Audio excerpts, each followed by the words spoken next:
Hi. Well, after we had such a nice, fun time next week, aren't you all ready to have such a nice, fun time this week? I'm still eating, by the way. I'm sorry. That's fine. Or I would probably get some actual water. Yeah, probably. I'll do that after I'm finished eating. I hope everyone's doing well this week. Oh, when I said that Cliff should be in Golden Fantasia, the fighting game, I meant that it should be a fighter. A playable character, of course, yeah. Episode 6 is a lovely romp, famously. I'm very excited to start episode 6, but that's because I have something wrong with me, and I like when this game hurts me and makes me upset. So, that's kind of the vibe that we're in for. Big development since we last played Umineko. Grace has now finished Umineko, and has also played Golden Fantasia against me now, which was such a beautiful... What a beautiful way to graduate from being my beloved Nico to a fellow theater-going witch. And I'm so happy for you. And also, she is going to have the experience of finishing Umineko and then immediately reading episode 6 again within a week, which is, an insane thing to do. You did kill me a lot. Grace did kind of beat my ass a number of times in Golden Fantasia. Including, like, the last round that we played. She just curb-stomped me in a completely fair fight. We were both trying our best, and she, like, was a full health bar ahead of me at the end of a match. It was disrespectful, honestly, what she did. But yeah, I'm now, like, as done with Higurashi as I need to be before I'm allowed to move on to something else, which is to say that I finished Saikoroshi somewhat recently. And that was good. I'm gonna, like, read the other stuff at some point. I'm just, like, Saikoroshi was the one I wanted to read before I did anything else, so... I'm scared of the other ones for... Well, yeah, because we played, like, 2 minutes of, what was it, Batsukoishi? Yeah. One of the other ones that's on Ray, and we got a little bit into it and just kind of went, oh, I don't think we need to read this one. I think we're okay without this one. But I'll want to check out the one that's, like, based on Daybreak. That one might also end up being bad, but there's only one way to find out. I wish you could play Daybreak. I'm sure it would be beautiful. The Higurashi fighting game. I would love to have been able to play such a thing. But yeah, where you can play as a terrorist, but as a 6-year-old. That's so funny. I would love that. But yeah, that's kind of what we've been up to. So I guess Higanbana's on the horizon, which is scary. Because, like, I could start Higanbana anytime. Which is a frightening thought, because, like, this will be our first time, like, both playing something blind in a hot minute. And we're not streaming Higanbana, because, I don't like to stream things that I know are going to be a lot without, knowing what we're in for exactly. I just know Higanbana's a lot, and I'm like, I don't think that's, like, a fun, lighthearted stream game. So, but we'll play it, though. But yeah, I don't know. Maybe we'll do fucking Raging Loop first. little palate cleanser, because I have Raging Loop now. Not that I think it's gonna be good. Well, Raging Loop, all the reviews are like, it was an incredible game, it was a 10 out of 10, and then it fucked up the ending enough that it, like, retroactively ruined the game for me. And I'm like, this is exactly the kind of shit that I need in my life. This is catnip to me. So. I want to experience Raging Loop. If not only because I keep seeing a YouTube recommended video to me that's like, Raging Loop is a mess. And it's like 2 hours long. I was like, I need to know. What a glowing endorsement in my mind. A mess? You promise? It's also, like, I think some small town murder mystery. I think it's got some, like, It's one of many horror VNs that's got that kind of like mafia werewolf kind of basis, where it's like there's imposters in the group, and you have to figure out who's the. I don't know. It seems really cool, and it's like a time loop game too, which you might guess from the name Raging Loop. But I'm curious about it. Many eons ago, I had a mutual whose taste I tend to trust. Tell me that they didn't recommend it per se, but they had like a kind of obsession with it conceptually, but also that I like probably shouldn't play it. And I was like, that's, I think, the most powerful endorsement you can give a game to me. Is it's not very good and you shouldn't play it, but it does live in my brain forever. I'm like, say no more.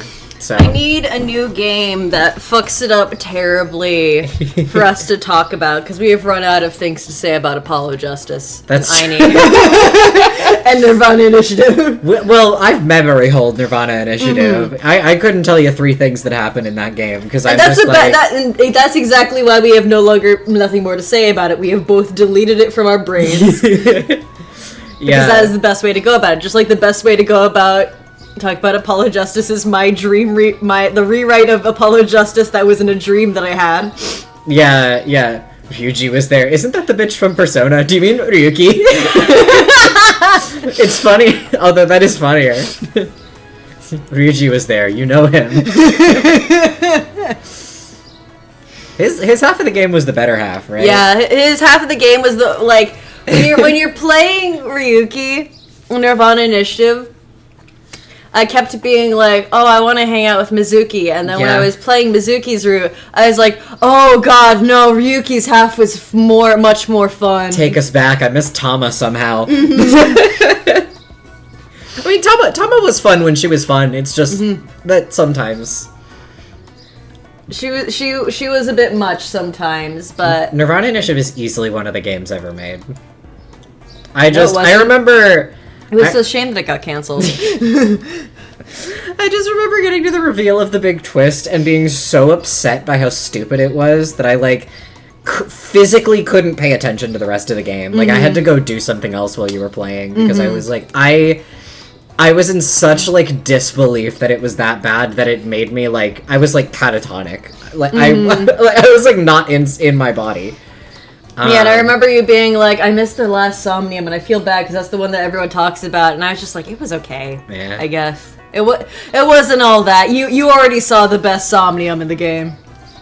That's probably true. What was the best one in your mind? The game show one.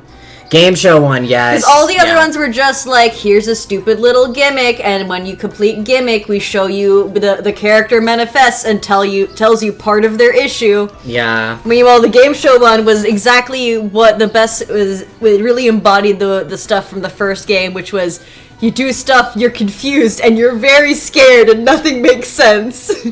Exactly. Yeah, it was lacking a certain flavor. Tokiko's Somnium was, like, okay, from what I remember. Oh, yeah, hers was one of the better ones. Hers was one of the better ones, however, the music in it did give me a headache. There was that, like, tinnitus noise that they put in there, yeah. Yeah, Tokiko's is fun. Amame's first one was fun. Yeah. All the other ones are just kind of like, okay. Yeah. The Ryuki Somnium... The Pokemon Go Somnium was funny. The Pokemon Go Somnium was funny, but it existed only because they're like, Iris is our mascot, so we need to make her relevant again for no reason. Yeah, it was like, from a plot perspective, it was pointless and didn't need to be there, but I'm glad that I remember us laughing a lot at that. But I also think, like, I think at that point in the game, we hadn't realized it was bad yet. Yeah. You know what I mean? Like, we still liked the game, I think, which was another part of it. But the one non-true ending was generally better. The other non-true ending was... Yeah, I liked Squarehead. What was his fucking name? Komeiji. Yeah, something like that. Yeah, because his name was Komeiji Andes. Comediandes. I forgot about that. Yeah. Yeah.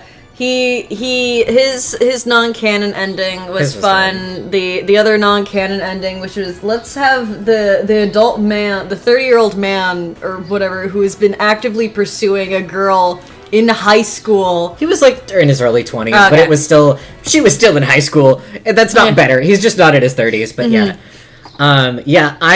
You know what I like is that you forgot there was another non-canon ending that was also bad. It was so bad you memory hold it. Do you remember what I'm talking about? Oh boy, I don't remember it. It was so bad that he forgot completely about Gen and Amame. Oh my god. Now I remember that ending. It was just like, that ending was almost good until they ended it just in the middle for no fucking reason, and again made it be adult man who's pining after a high schooler. But worse, because he knew her when she was even younger. At least Leon met Kizuna when she was like 18. It's not better. She's still in high school. But like I still fucking hate their storyline. Don't get me wrong. But like Gen has known Amame for years. Yeah, the thing about they didn't even need to do that. No. They didn't need to throw that in there. No, because they could have just been friends. Anyway, there's no point. I'm sorry. They could have just been friends and it would have been great. That game infuriates me. I'm sorry if Stop pairing high school girls with adult men who some of them are pretty much preying on them. Stop giving a high school girls stalker adult men who pursue them and play it off as good. Yeah, because it was one of the biggest points against the first Somnium Files was that they kept insisting on that. And also kind of being weird with, Date and Iris every now and again, too. Not, often, but often enough. But that was, one of the biggest fumbles of the first Somnium Files. And then they, tripled down on it in the second one for some reason. Uchikoshi's lost the secret sauce. It's just I don't know if it's partially because after VLR, he's got more people to do writing for him. That's true. I don't know if it's other people are bringing in their own stuff, and Uchikoshi's just kind of giving the approval on some of the stuff. I don't know how much of it is him specifically. Yeah. But I'm just I don't like this. Yeah, it's a shame he never made any games after Virtue's Last Reward. And look, I'm a ZTD liker, but I don't like when people... The overzealous ZTD hate is annoying, but I don't like when people respond to it by saying ZTD is good, actually, because it's no, there's, very real problems with that game. ZTD sucks, and I love it. I am ZTD's #1 fan. ZTD is my baby girl, unfortunately. I have my Carlos desktop background. I don't know if anyone has memorized ZTD to the extent that I have. You understand the Zero Time Dilemma timelines in a way that frightens me. I would argue the tone of ZTD... The tone of ZTD was good most of the time. It's just that the writing was really all over the place. I wish Akane was written that way on purpose instead of seemingly by accident. Yeah. She's, conceptually interesting in that game, but I think they fucked up the execution enough that, the interesting hypocrisy of her character doesn't feel intentional. And... I don't know. It just really fucked up in some places that generally speaking, I like ZTD as a holistic experience. I just don't think it is a well-written or well-constructed game, and I don't think that it fits into the overarching narrative of Zero Escape broadly, in a way that enhances it at all. It being a part of the series kind of makes the whole series a little bit worse because it ruins a sense of cohesion that existed between 999 and VLR, in my opinion. And kind of makes, I don't know. At times it makes the previous games feel a little bit stupid by association, but overall, it is a game that I enjoy quite a bit. I had a lot of fun with it. And they need to stop giving me fucking put things in box puzzles. The puzzles in ZTD were ass. The only good puzzle in ZTD, and this is my most controversial ZTD opinion, the only good puzzle in ZTD was Transporter. I think that the base 13 bullshit was like the best shit that they've ever done. Because it was a single overarching large puzzle for the whole room that you could figure out with reasoning. It was just like, it was good. I liked the healing room puzzle. I thought that healing was room was fun. pretty fun too. Yeah, you're right. Healing room was good. Transporter room was probably the best puzzle. Healing room was like a good puzzle. Healing room was a good puzzle. Obviously, best decision game. Absolutely. Best decision game without contest. And Healing Room had some good dialogue going on as well. D Team had good dialogue writing in the puzzle rooms. That was also the Uchikoshi was the one who wrote D Team. That's true, yeah. While all the other teams was written by other people. Why the fuck would he give C Team to somebody else? That's crazy. Yeah. But I guess I'm glad he wrote D Team, because my god, I love Diana. Monty Hall decision game. Monty Hall's decision game was really good because of us hitting 10% RNG on stream. That was everything to me. I hope it happens again when we do. Yeah. Spoiler streams are still gonna happen at some point. I don't know when. But at some point, Grace, we're gonna rope you into 4 Friday nights and play Zero Time Dilemma. Do we want to play a video game? I guess we should, yeah. I guess I should. Episode 6 is a lot, and this might be a this game contains scenes sort of situation. Umineko episode 6 sure does contain scenes, and not only scenes, it contains themes overarchingly.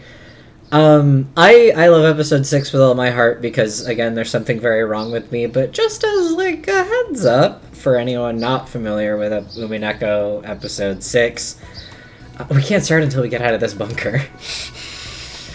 On a less fun note, episode 6 is quite a heavy one. Episode 5 began the Torment Nexus, and we are still in it, my friends. I don't know how to describe what happens in episode 6 other than to say there is a general air of what I'm going to call incestuous overtones of, like, the whole episode, kinda. That's gonna be just a vibe. It will, once it starts, it'll make sense. You'll know what I mean when it happens. And it's gonna be that way. It is, in my general opinion, tactfully written and intentional and, like, they're not, like, gross about it, but it is there. The subject is gross, but it wasn't written for gross reasons. Exactly.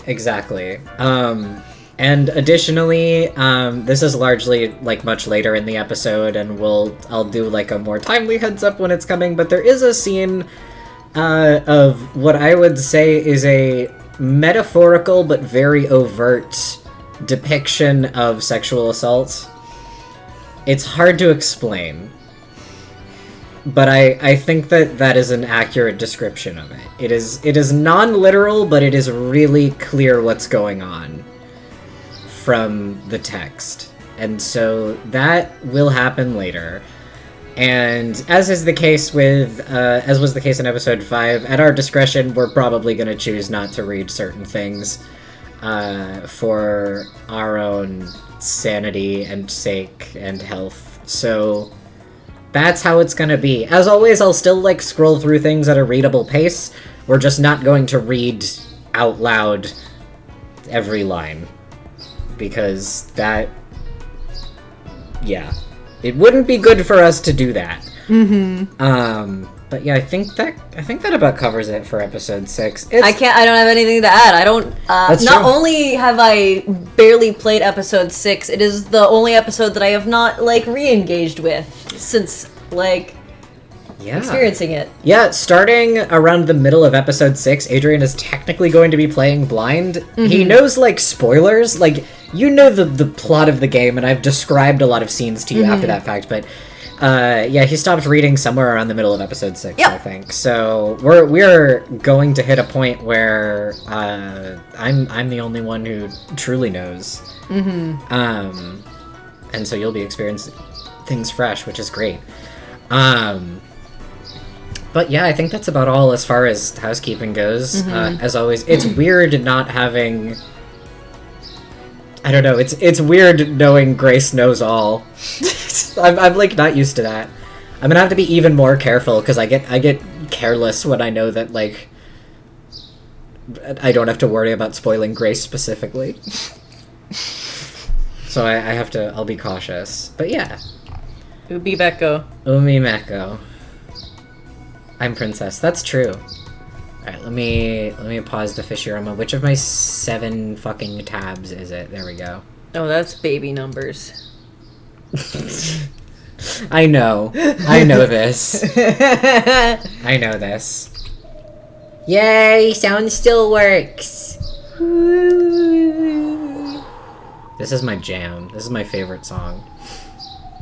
Alright, give us a shout at any point if like music is quiet or loud. We did a lot of like adjusting audio back and forth on last week's stream, so it's not where we're used to it being. But yeah, let's get into episode 6, Dawn of the Golden Witch.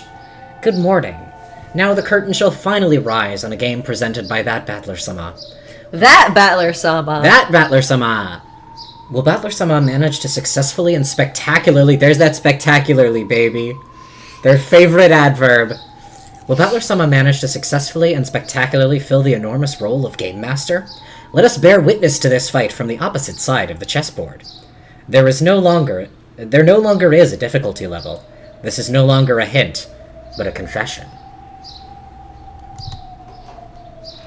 Eee. That all means nothing. Yeah, don't worry about it. This story is real. This happened to my buddy Battler. This happened to my buddy Battler.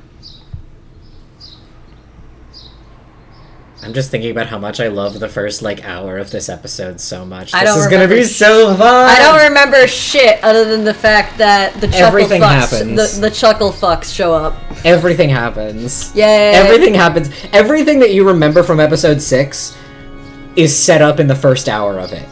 That is a lie, because the main thing that I remember from episode 6 happens much later. Well, yeah, but they... It's Oh, yeah, I mean, that's much later, but there's a lot of shit that they throw at you at the beginning here. So, a beautiful glow shone in from the skylight over the grand cathedral.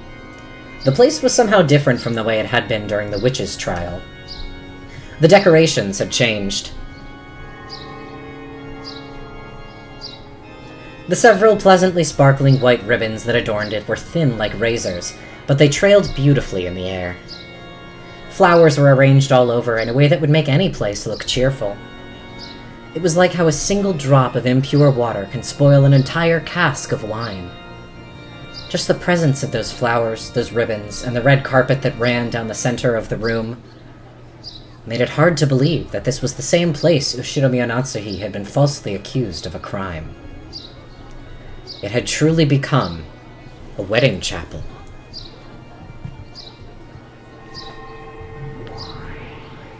Yay!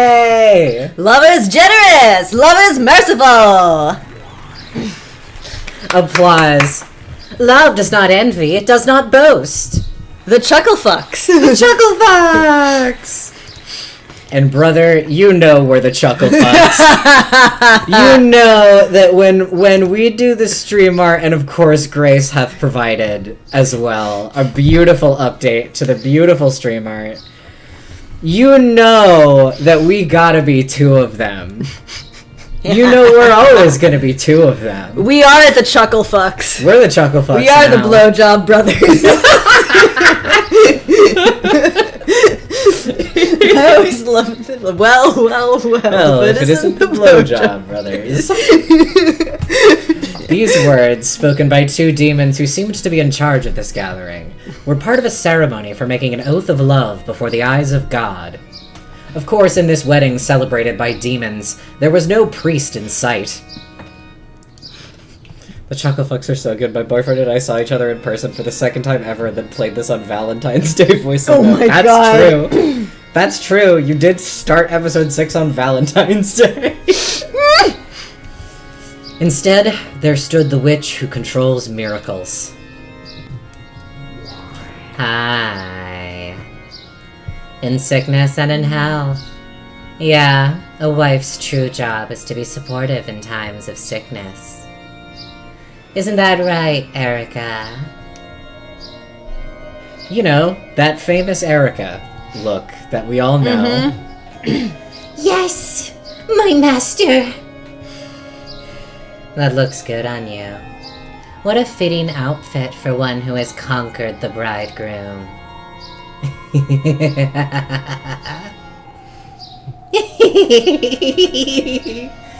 I'm honored, my master. I am offended that she somehow has cleavage. That's a lie. That's not true. That's false. Marriage to Erica is the real torment nexus. Yeah. The bride standing on the carpeted path was Furudo Erica. The groom's face couldn't be seen. Golly gosh, I wonder who it could be. The bride's outfit certainly was a pure white wedding dress. Her veil represented both the white of God's blessings and the white of a demon's cruelty.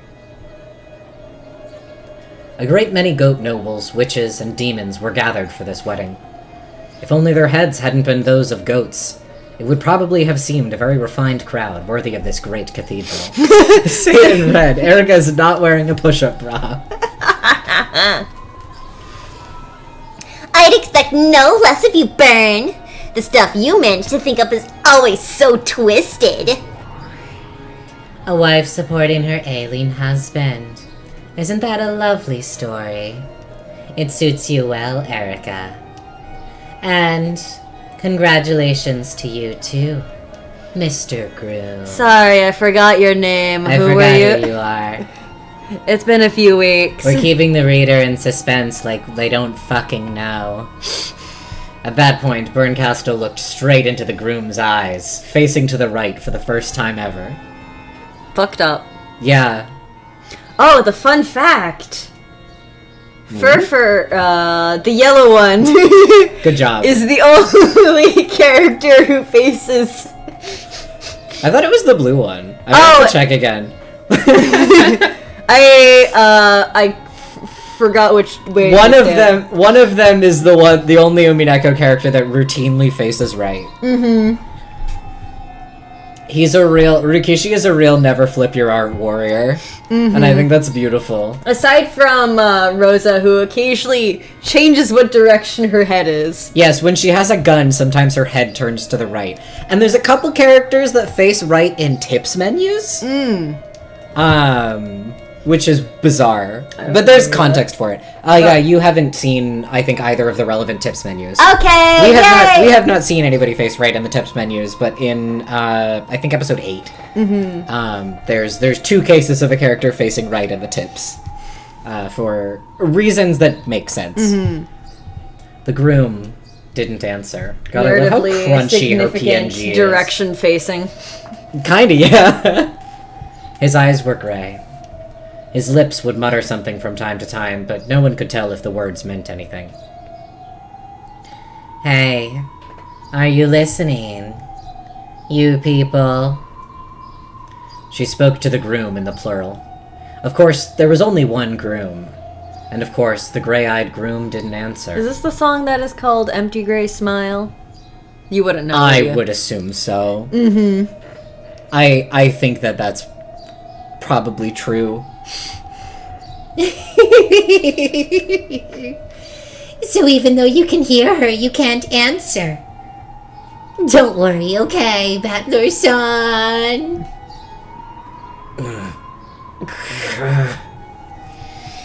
It's okay. I'll just take everything you are and trample it into the ground.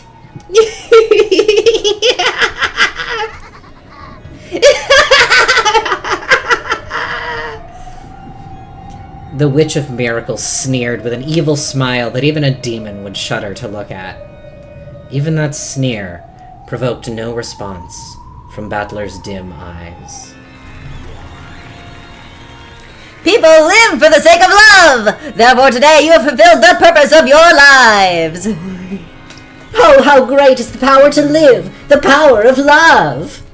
I pray that the brightness of this day blesses these two for all time. Just give it a rest already, you demons.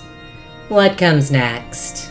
The couple will now make an oath of eternal love! Umineko characters facing each other. Scary. After that, they will exchange rings!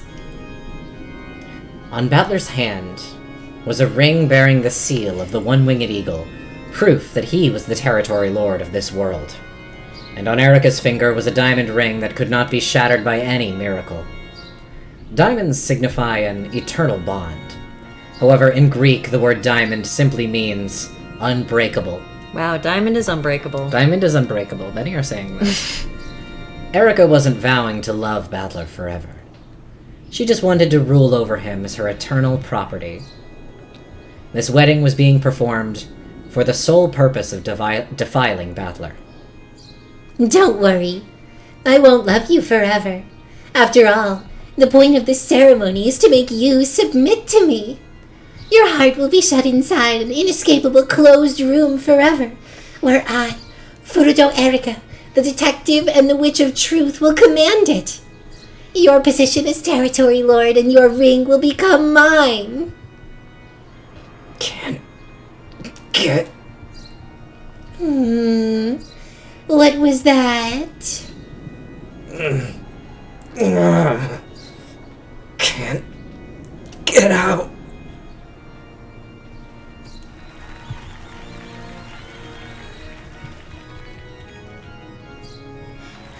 Erika getting buried. This is just like a closed room.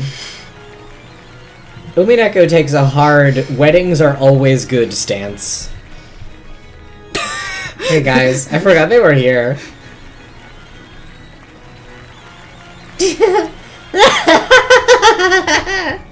Yeah, I'll bet you can't get out of that closed room. After all, you made it yourself. You'll suffer in that room for all eternity. And I'll remain by your side as your wife forever, getting to enjoy that look of anguish on your face all by myself.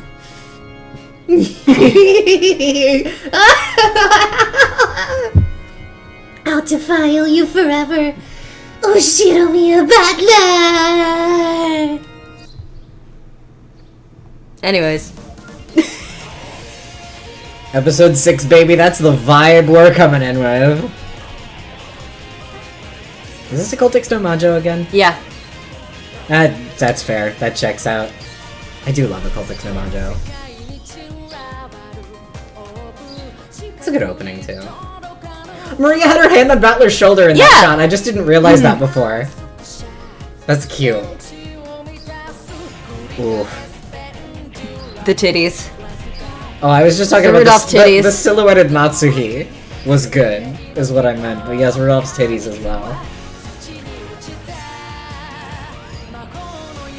I like that these OPs got, like, not that they started bad, but the production value really gets ramped up as the story goes on. I really like it. Hey, you two. Burgers! Ugh.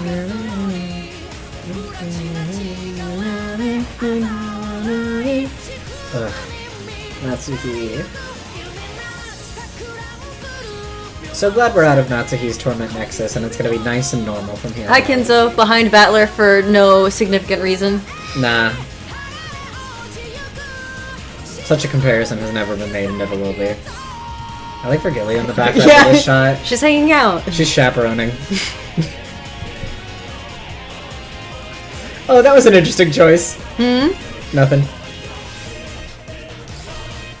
The breaking of the seal. The shattering of the dome over Rokenjima. Yeah.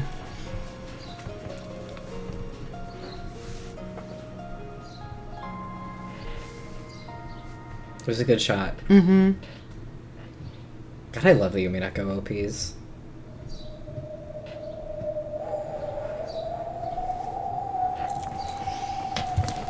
Such a good wind sound effect. It is. All that could be heard was the sound of the wind. A sound of misfortune bringing sadness and unease to all who heard it. Wimdo. Slowly, I came back to my senses. I finally regained consciousness on top of a bed with a firm mattress. Where was this again? I can't remember where this is, but I can vaguely recall that I must not remain here.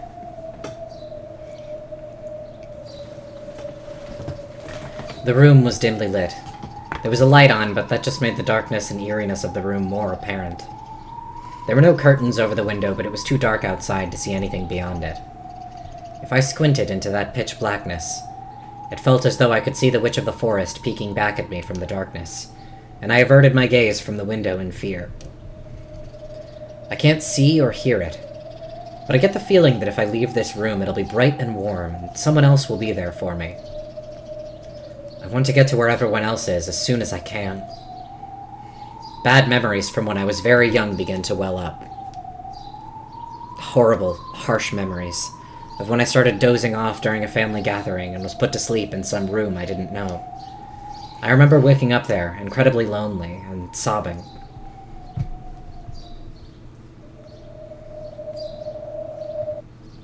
I must not remain in this room.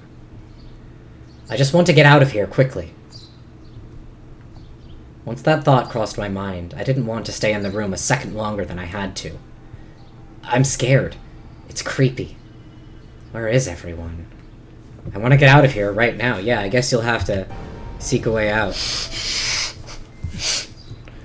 forgot you had no way. Of course I do. I could never. I thought you would have gotten rid of it. I would never replace seek a way out. It's too close to escape.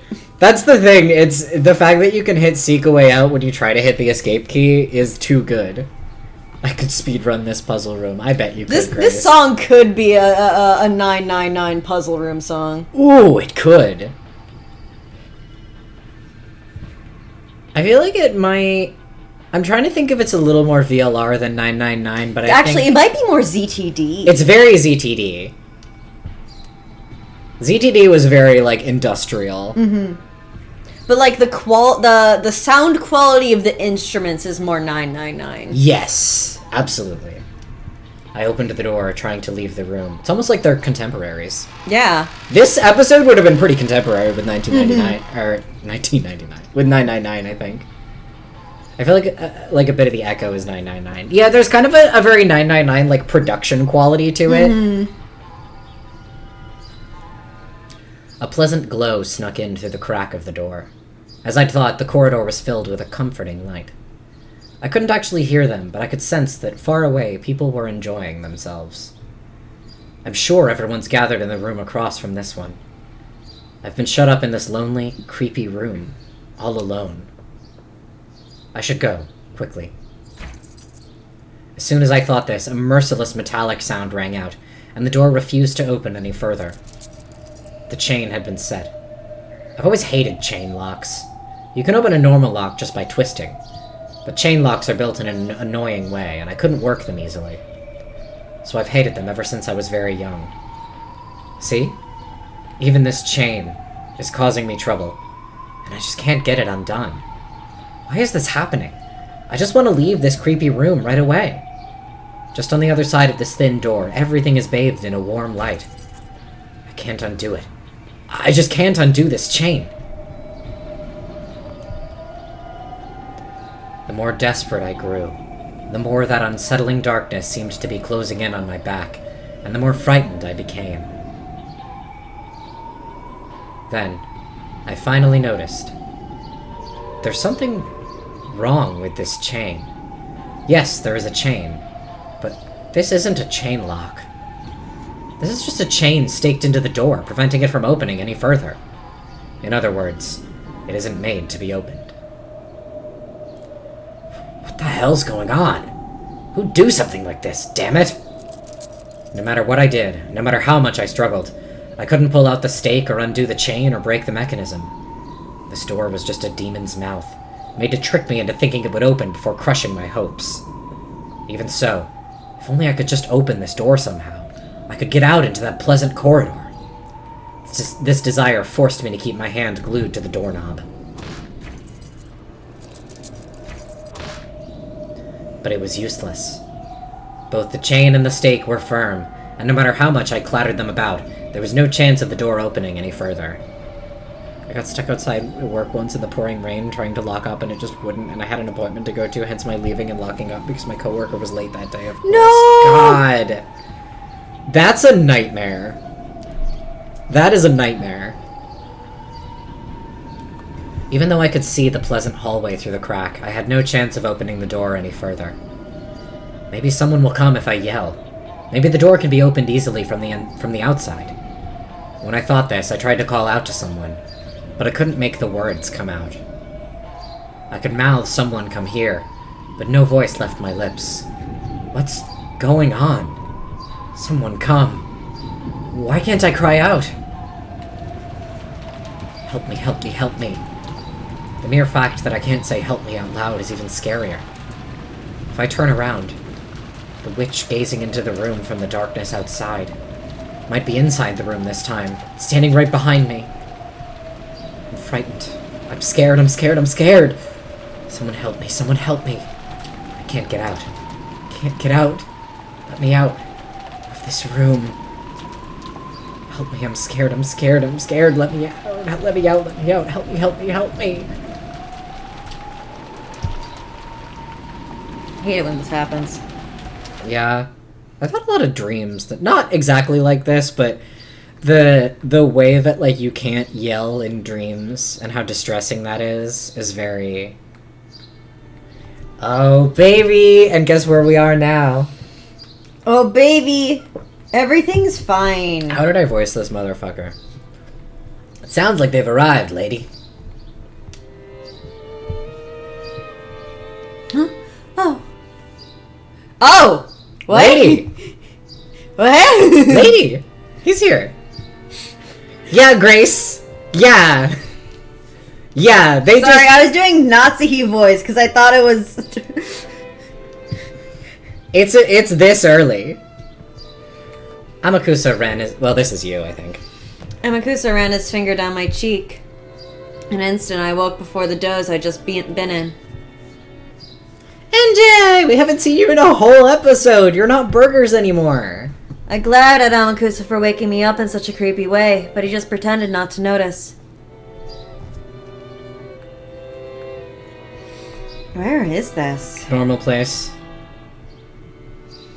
It feels like a parlor in some dignified person's house. But I have no memory of this place at all. Where is this? And why am I... Still half asleep, lady? Yeah, sorry. Where are we? Huh? Apparently you hadn't expected me to... Oh, wait, no. Apparently you hadn't expected me to forget something like that just because I wasn't fully awake yet. I'm burgers inside. Not that you would understand. No one could understand being burgers inside. I'm 18, by the way. I love NJ so much. For once, I agreed with him. Why am I in some parlor that I don't recognize? Oh, you know. The sound of the footsteps from they Amakusa had mentioned had come right up to the opposite side of the door. I could hear conversing voices. Is that a woman? Judging by the coffee and snacks laid out in front of me, I was the guest here. In that case, I'd better remember why I came here. Or at least who it was I came to visit. NJ would have the most banging MySpace page. Who am I? Yoshimiya Anjay. Who's the man standing behind me? Amakusa Juza. Tip moment. We got 2 people, baby! Woo! Oh, she has a different description. She does, yeah. The final descendant of the Yoshimiya family, 12 years in the future. During her journey to reach Rokenjima while evading pursuers from the Sumidera family, she becomes overwhelmed by a world of an impossible memory. She reached several truths in the previous games and possesses the power to act as an observer. It seems that witches who hope for the worst for her are great in number, as are those who wish to become her master. And Amakusa! A former guard of Ava's. He's fundamentally a thrill-seeker, willing to take on dangerous jobs for very little pay. At one point he did work as a guard for Anjay, but after repeatedly violating Ava's strict orders not to speak to her, Ava grew to dislike him and fired him. Anjay seemed not to mind having him around, as he would often chat with her. This man, who has traveled between the Japan Self-Defense Force, the Foreign Legion, and non-government military companies, has skill in counter-sniping and protecting VIPs. His pants. Never forget his pants. Ryukishi loves a character who can do counter-sniping. That's true. The power of friendship and counter-sniping are pivotal to much of what he writes. Yep. Young Mr. War Crimes. The man who used to be my guard long ago. Is he not still your bodyguard? Is he just your gay purse dog? Yeah. Is he just your bisexual purse dog? He's my bisexual purse dog now. He's now my bisexual purse dog that Okanogi assigned to me. In that case, this is after Aunt Dave's death, when I've thrown off my pursuers. On that journey to find out what happened 12 years ago? Is that how it went? Do I really have a memory like this? The timelines are crossing. She just shifted. Oh fuck, I'm gonna have to voice this character now. You are, and if you want me to take Anjay or just take the narration as a result of that... Just take the narration as a result of it. Okay. Just because I need to be able to figure out what I'm gonna do. Yes. For this character, and it's gonna take a lot of my brain power because this character deserves it. Yes, yeah. After a knock, the door opened, and the person I must have come here to meet entered along with an assistant. Oh, wonderful. Even after seeing her face, I can't remember who she is. Our sincere apologies for keeping you waiting. That's Oh, the servant, I think. Yep, you take the servant. Our sincere apologies for keeping you waiting. Hachijo Toya is here. That's a relief. The assistant introduced her to me first, and I finally remembered who she was. She? I thought it was a he.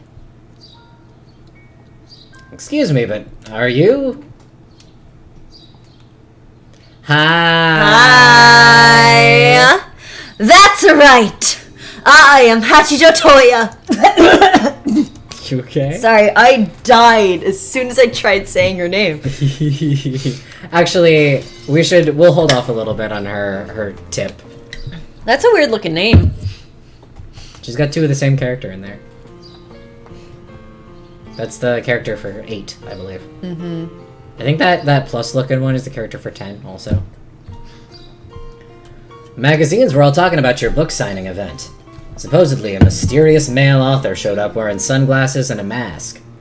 Never thought you'd be a woman. What's the deal? That was just a double arranged by the editing department. I was the helper standing behind him at the book signing. Now there's a shock. I haven't read your works, but I'll bet you're even more mysterious than your books.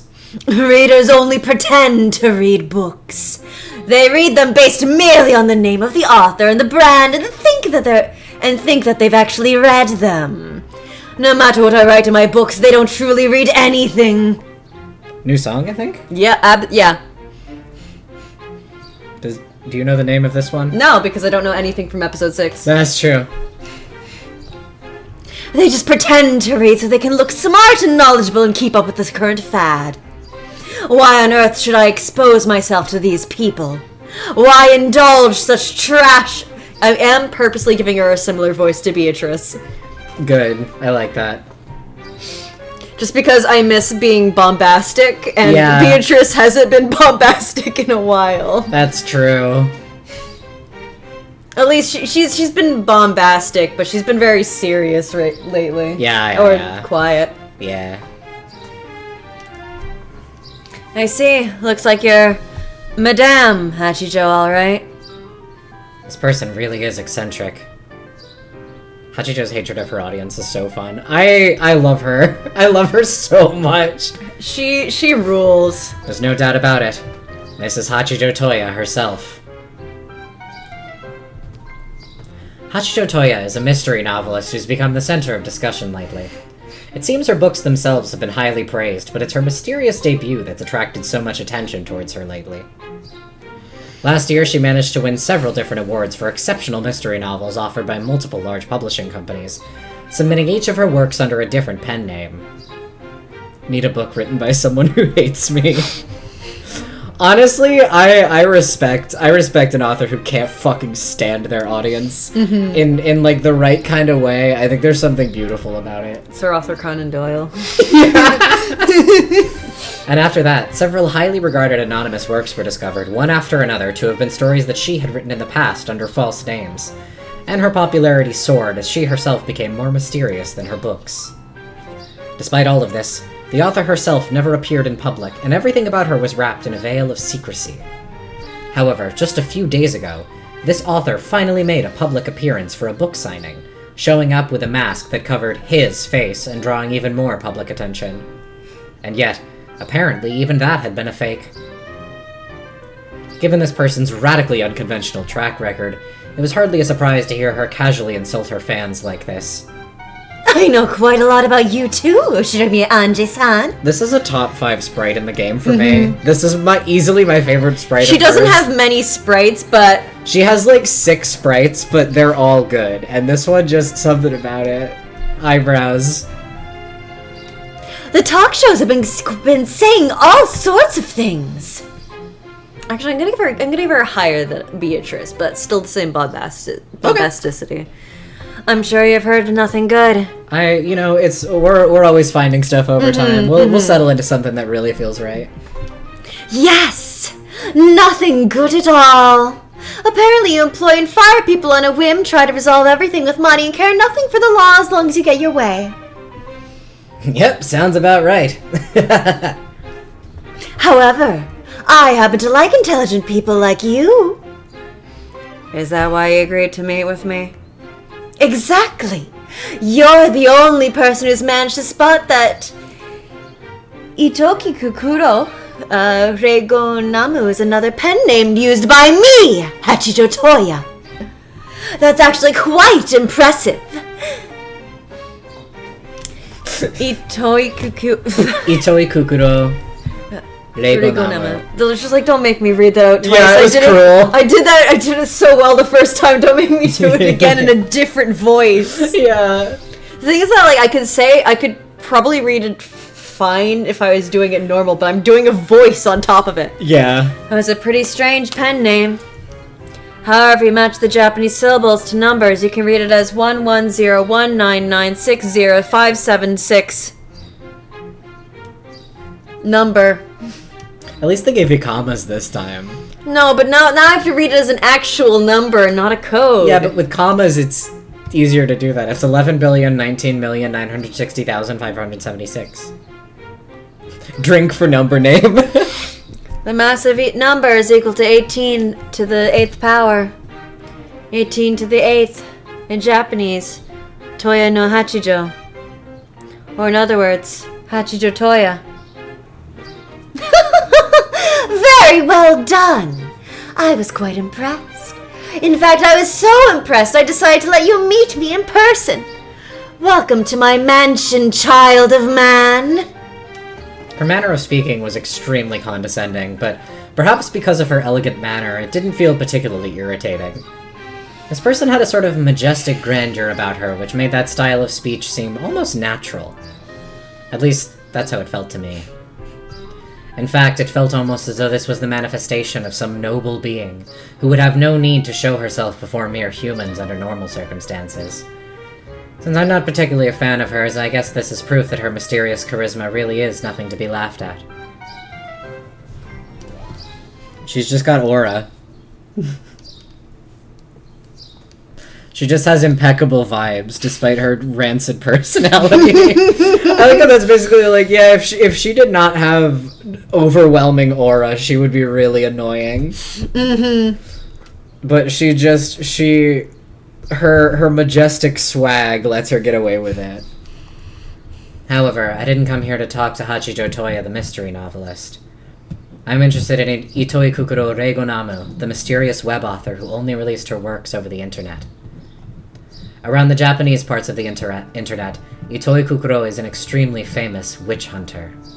However, she isn't a big opinion leader like Professor Otsuki.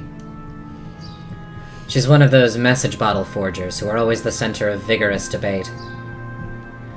Message bottle forgers are, as the name suggests, People who forge and post the contents of what purport to be mysterious message bottles detailing the events of the Rokenjima incident. They claim to have discovered a new message bottle, and posit either a very similar counterfeit story or a new theory with their own interpretation of the truth, all of which are supposedly written by Yoshiromiya Maria. In so doing, they openly take on the name Yoshiromiya Maria, writing up new bizarre tales as if they'd been present themselves and knew the truth. They're writing true crime fanfiction. They then send these stories out into the newest sea discovered by humankind, the internet, claiming that it's a third or fourth message bottle. All of the first forgers were either simple pranksters or crooks trying to swindle collectors. Eventually, though, people who claimed to have solved the riddles of the message bottle tales and reached the truth started to appear, and they started creating original works of their own, third and fourth message bottles from Yoshiromiya Maria, as though they had moved over to the riddle teller's side. These people rewrote the tale of the witch with whatever interpretations they wanted, and every once in a while, parts of their theories would gain big followings on the net. Some of these creations grew to be so widely trusted that they were believed to contain some grain of truth. The more rigid witch hunters openly despised these people, calling them forgers, counterfeiters, or just witches. Though they claimed to have reached the truth, they refused to tell anyone and created fake message bottles as though testing everyone else. It was no surprise that more straight-laced witch hunters were seriously annoyed by these forgers. However, among those who simply liked to entertain themselves with the occult fantasy of Rokenjima, an extremely small number accepted these creations as literary works, glad of these additions to the mysterious tale. Itoi Kukuro was the most highly regarded of these forgers. End of the Golden Witch. Well, I think now's a good time for her tips before we get to that drop. Hachijo Toya, a message bottle forger. She's a mysterious novel writer, and her person is surrounded by even more mysteries than those found in their novels. She claims to have found the truth of Rokenjima and posts new tales she has written on the web, as though giving out extra hints. However, I have no memory of meeting with her before my trip to Nijima. End of the Golden Witch. I've read that one. And we have too! We sure have! That was the last one. That's one hell of a hobby you've got there, killing off other people's families however you like. Did you come all this way just to say that? I think not, final descendant of the Ashiramiya family. In her latest forgery, End, she killed off 7 members of my family, at least during the actual story. No, if you count Alliance and Banquet, the other forgeries she's made before now, then she's killed off most of my family in horrible ways, over and over again. That is episode 4 and 3. Yep. I can't wait till I know the episodes by their title. It was very recently that I learned the difference between End and Dawn. I know most of them by name because of, like, specific details, but End and Dawn were so vague to me that I never got them straight in my mind until very recently. End always stuck out to me the most because it's episode 5, the start of of when they cry 4. It's like End of the Golden Witch. Oh, yeah. I was like, wonder what that is. Yeah. It's Legend. Land? No. No, Land is the one that didn't get written. Land is the original episode 3. Mm-hmm. What the fuck is 2? Turn! Thank you. Yeah, Turn of the Golden Turn's a little less... I know Turn when I see it. Like, if I see Turn, I will know it's 2. I guess I don't know 2 offhand, though. Banquet, Alliance, and Dawn, Requiem, Twilight. Mm-hmm. Right, because Battler's Turn. Yeah. No, I thought it was a Turn of the Golden Witch because it's Beatrice's turn to show up and cause havoc. I mean, that too, but they make direct reference to that when he's like, it's not my turn. Yeah, they do talk about turns a lot. Rikishi was a sicko for having Turn prominently feature a Banquet, and Banquet have Beto do a reverse heel turn. Yeah. Yeah, because Banquet feels like when she turns, and famously there's a Banquet in Turn. That's very true, and that did fuck me up for a while. Imagine meeting someone who's written fanfiction Luncheon about of the Golden Witch. Unforgettable Luncheon of the Golden Witch. She's killed off most of my family in horrible ways, over and over again. Of course I want to complain. However, all of her works are known for being, in both form and level of perfection, the closest tales to those written by Yoshiramiya Maria herself. In particular, Itoi Kukuro's first forgery, Banquet of the Golden Witch, managed to fit everything, including Yoshiramiya Eva's escape to Kuodorian. People wondered whether this might be the true story of Rokenjima, and it even made it onto the talk shows. So far, all of these tales have been nothing more than electronic text on the web. However, people will eventually realize that Itoi Kukuro is actually Hachijo Toya. When that happens, they'll become the works of that bizarre Hachijo, that freak Hachijo, and no one will think of them as mere fan creations. People will probably start wondering if this might actually be a third message bottle she found and released under the guise of a story she herself wrote. When that happens, these stories will probably seem even more bizarre and credible. You're pretty cunning, aren't you? Why do you say that? You're doing this to make your forgeries seem more mysterious and more credible. What do you mean by credible? Once you gain credibility, your forgeries will rise to the level of truth. Rise to the level of truth? How foolish. Such a thing is unnecessary for my works. Are you saying that because your works are truth and not mere forgeries? Correct. They are truth, so there is no need for them to rise to anything. You aren't Maria One-chan, and you definitely weren't on Rokenjima on that day. So how can you be so absurd as to call this the truth? Hey, don't lose your cool, lady. Shut up! What makes you think I'm losing my cool? I'm choosing to believe she just hit him, and that's what that sound effect means. Absolutely. She just, socked him in the shoulder or something. Anjay half realized that she'd let her emotions get the better of her. She let out a sigh and shrugged. Your reason for coming here? It wasn't to yell at me for killing your family several times within my forgeries, correct? Hachijo had been smiling at Anjay kindly, but in a condescending manner. Or else, like a mother might watch over a very small child. Anjay realized this and was unable to suppress her irritation. Apparently, Amakusa could tell that Anjay was getting worked up. He joked around with her for a bit so that they could start the conversation over again from the beginning. 9! Welcome! Hi, 9! You wouldn't yell at a gal on her B-day for killing your family, would you? The thing you came here to hear. It's the truth that I've reached, is it not? Why are you so sure that you've reached the truth? Because I've understood all of the tales. And I'm asking you why you're so sure about that. Because I'm built different. Do you think the sun ever revolved around the earth? Hachijo suddenly started talking about the Ptolemaic theory. Is there a line in Virtue's Last Reward that's like this? Yeah, I think so. About, something Alice... I've been, trying to look for it so I could compare these two lines.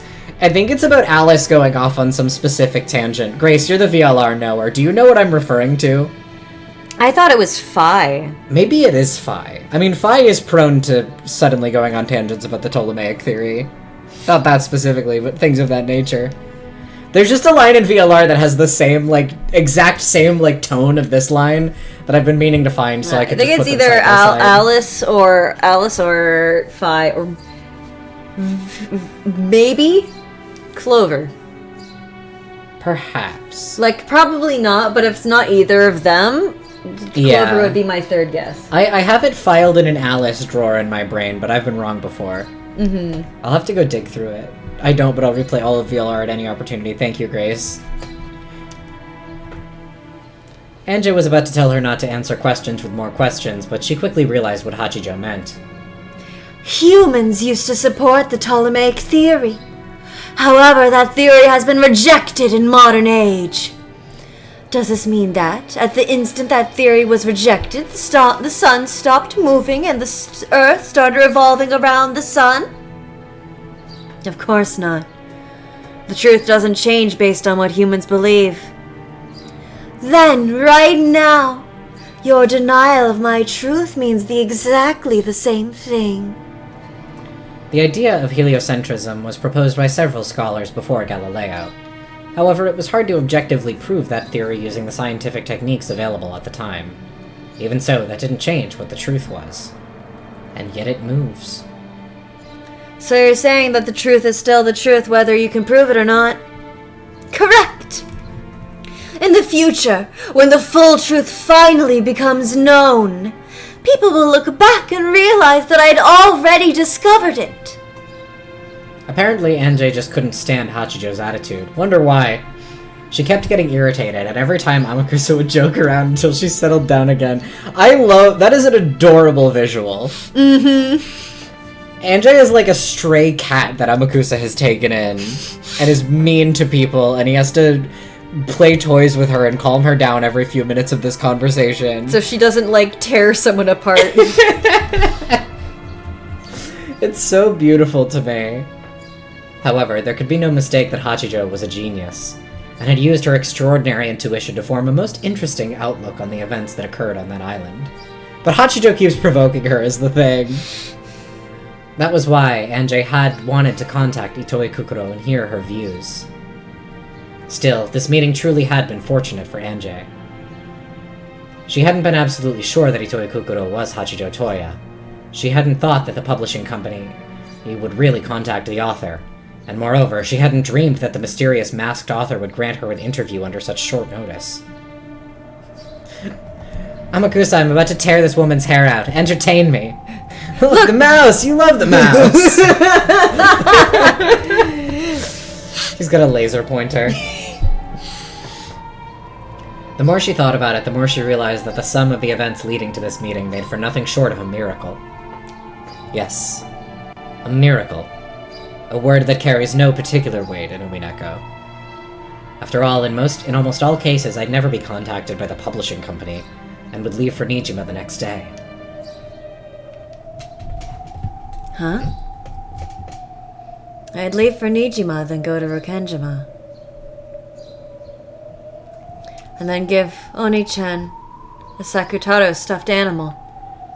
Ooh. Huh? Dried mackerel bits in his hat. Why a Sakutaro stuffed animal? Why indeed? Huh? My memory of the future is all muddled. My head hurts. My memory of the future. Amakusa, Kumasawa, anagrams. Makes you think. God, you can spell Amakusa with letters from Kumasawa, can't you? Is it an anagram if you drop the W? I think that genuinely is true. I'm trying to do that in my head. Wamakusa. Wamakusa. Common Amakusa W. The W is for witch! It all makes sense. We've done it. We've solved Umineko. No reason to play anymore. And then Virgilia, there are levels. All white hair. It makes you think. He's another one of Kumasawa's, like, 7 kids or whatever. It just never comes up. He is estranged from his parents. He is estranged from his parents. He could have changed his name or be under a fake name. I believe that about him. He's using a fake name when he's coaching at Blackwater or whatever the fuck he does. The true survivor of Rokenjima, Kumasawa. Umineko solved. We've done it. This is third person now. Yes. Hachijo said something about showing Anjay something good, rose from the sofa, and headed for the study desk. When she turned her back, Amakusa asked Anjay, who seemed to be troubled by something, if she was okay. Hey, Amakusa. How long have I been here? What? You've been looking weird for a while now. What's going on? I can't remember how long I've been sitting here. You're still half asleep? That's not it. I mean, I was able to get an appointment with Professor Utsuki, but the publishing company never got back to me about Itoi Kukuro. So in the end, I was stuck, unable to do anything that entire day, right? Huh? Amakusa, you went to get that large black bag, didn't you? That's right. Just before we left for Nijima, Amakusa and I parted ways just one time. He said something about getting a weapon from an acquaintance of his, and he wanted to get that large black bag. Wasn't that today? What am I talking about? I mean, didn't I go to Nijima, meet Captain Kawabata, and inside the bed shop... Huh? What? Her memory of the future is all hazy. Something wrong? Did my confusion uncertain me make me sigh out loud? Even though Hachijo's back was to me, she slowly turned around and smiled as though she had peered into my heart. That is very eerie visual. Mm-hmm. No, it's nothing. Strange memories, ones that I can't even understand. I tried to hide my confusion, but for some reason Hachijo had a strange glint in her eyes as though she could read my mind. I have revived and killed your family several times within various forgeries, almost like a witch might. Reviving and killing them whenever you like. Endlessly. Sounds almost like Beatrice, doesn't it? Yes, it does. So please, follow the lead of all those people on the web and consider the possibility that I might be a witch. She took a thickly packed brown envelope out of a locked drawer. Yeah, I kind of forgot how, like, scary her introduction really is. Like, this is a horrifying moment, especially, like, with all the stuff we've been led up to. Now it's like, NJ's in a situation, and this freak-ass woman... I'm like, I forget how creepy she is because I love her so dearly. But yeah, NJ having trouble tapping into the morphogenetic field to see the other timeline, genuinely. It appeared to be filled to the brim with printer paper. I don't know that either of us read this. I did. Oh, okay, thank you. Perhaps this was a manuscript for one of her works. Neat letters written with fountain pen on the envelope. Something about the way this image has been compressed makes this look like it's like wingdings. I know that it's not, but like, do you know what I mean? Yeah. It looks like it's written in wingdings. Like, it super isn't. I think it's just like the kanji getting absolutely fucked up in compression, but it looks like the letter Pokemons, the unknowns. Yeah. Spelled out the word Dawn. Hey, that's this one. There is no forgery by the name of Dawn. Not yet, there isn't. Which must mean... NJ could tell. This was a new one. Hachijo's newest, unreleased forgery. Dawn of the Golden Witch. For one such as I, who knows everything, everything is boring. Can I just say, it's crazy that the cold open to this episode is so wild that was not the, like, cut to the OP. Mm-hmm. Them being like, the new forgery, Dawn of the Golden Witch, Occultix no Majo. Like, that would have been perfect. But there's so much going on that wasn't even the best place for it. Mm-hmm. However, I don't dislike letting the ignorant read my works to see what kind of reactions they have. And so, I want you to read it. You want me to read your newest work, which you've created as the new Endless Witch? Correct, child of man. Whether you resent it or admire it, you can help me forget my illness for a time. Let's put an end to this farce, shall we? Who are you? I don't remember ever meeting you like this. Yes, I did try to contact Hachijo Toya, but in the end I never got a chance to meet her. In other words, all of this is a falsehood. Whose piece am I this time? Sorry, but if you think you can tame Ushirimi and Anjay so easily, you're making a big mistake.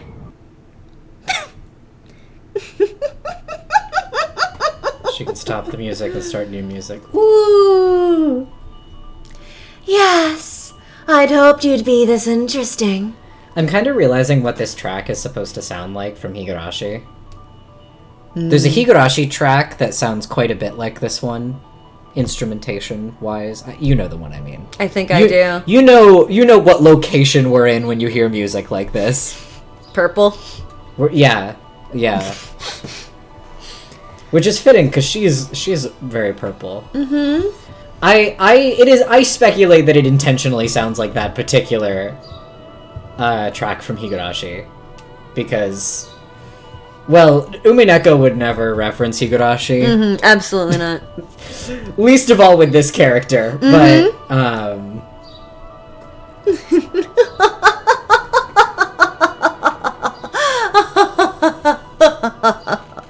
She finally couldn't hold it back and burst out laughing.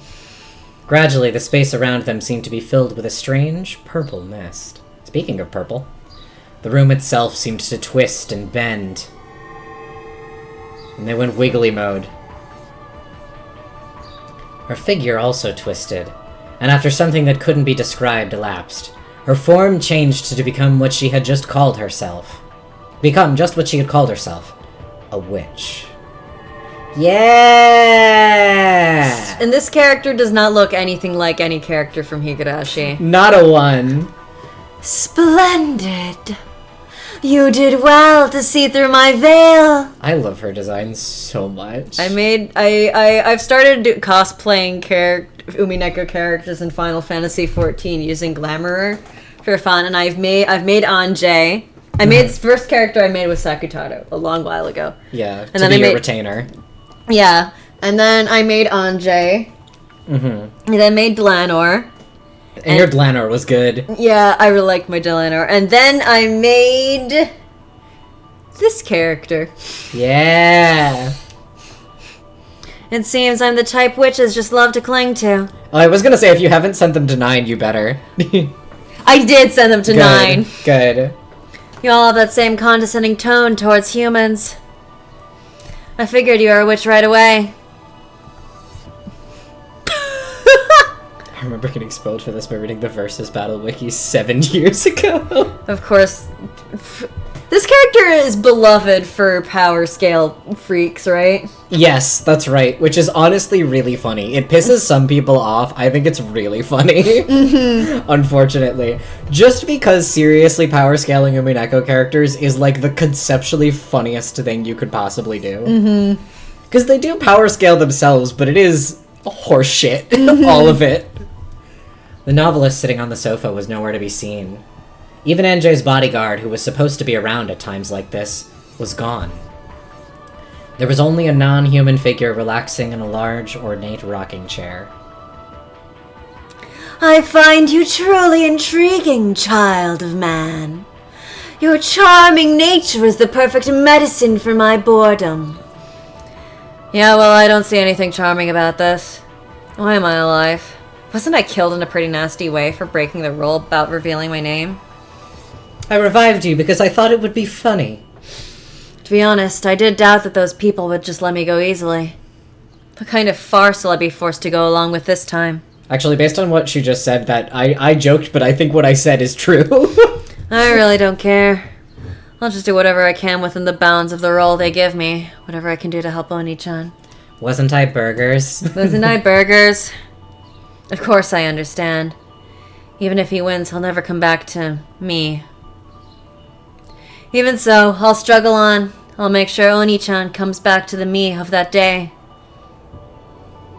No need to lose your temper. I am not asking you to be at peace. Then why did you summon me here? Don't tell me you want me to read this new story or whatever it is you've written. That's it exactly. Fuck. I do not want you to be my peace. I have always been a mere observer, and I have no intention of sticking my neck into their game. I don't get it. What is it you want from me? Be an observer for me. An observer of the fragments Beatrice has woven. An observer? I don't really get it, but no deal. In the past, I observed the fragments through Battler's eyes. However, now that he has succeeded the position of Game Master, he is not a suitable observer. I am following this tale with true and earnest intentions. It would be a waste to observe it through the eyes of Battler as he is now, like reading a detective novel backwards. Oni-chan is the game master? Yeah, you missed some stuff last episode. It was crazy. What on earth are you talking about? Oh, you must have no clue what it's all about. You want to know, don't you? She's trying to entice her. I want to know too. What kind of tale will Battler weave now that he has taken the position of Game Master? Furthermore, I wish to search for the truth Battler reached as part of my own mental journey. My illness affects me gravely. If I do not think, I cannot even keep my heart beating. So, you want me to read your new picture book aloud to you? You might as well interpret it that way. In exchange, you will also be able to take part in your own journey of the mind. I do believe that even you have yet to even reach the truth. Grace, you're having a knowing moment? Because I had a little bit of a knowing moment about some of this dialogue. I think you want to continue on the journey to find that truth. I don't know you anything. She's about to offer shrooms, it sounds like. Pretty much. Yeah. Do not push your luck. I can be lenient at times, but such cases are rare. Few such cases. Anjay hadn't yet reached the truth either. Though she knew that the game was little more than a toy for the amusement of those witches. She wanted it to resume, so that she could follow the tale and close in on the king called Truth. I might explore the tale to find the truth for myself, but I have no obligation to read it aloud until the end for your sake. Understand?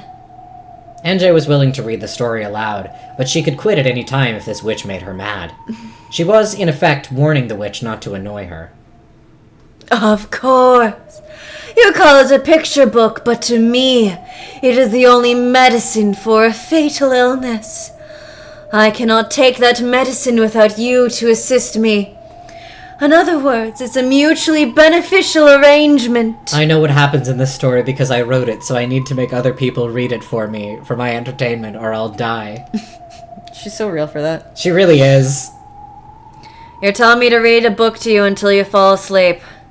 In exchange, you'll let me read it too. Is that right?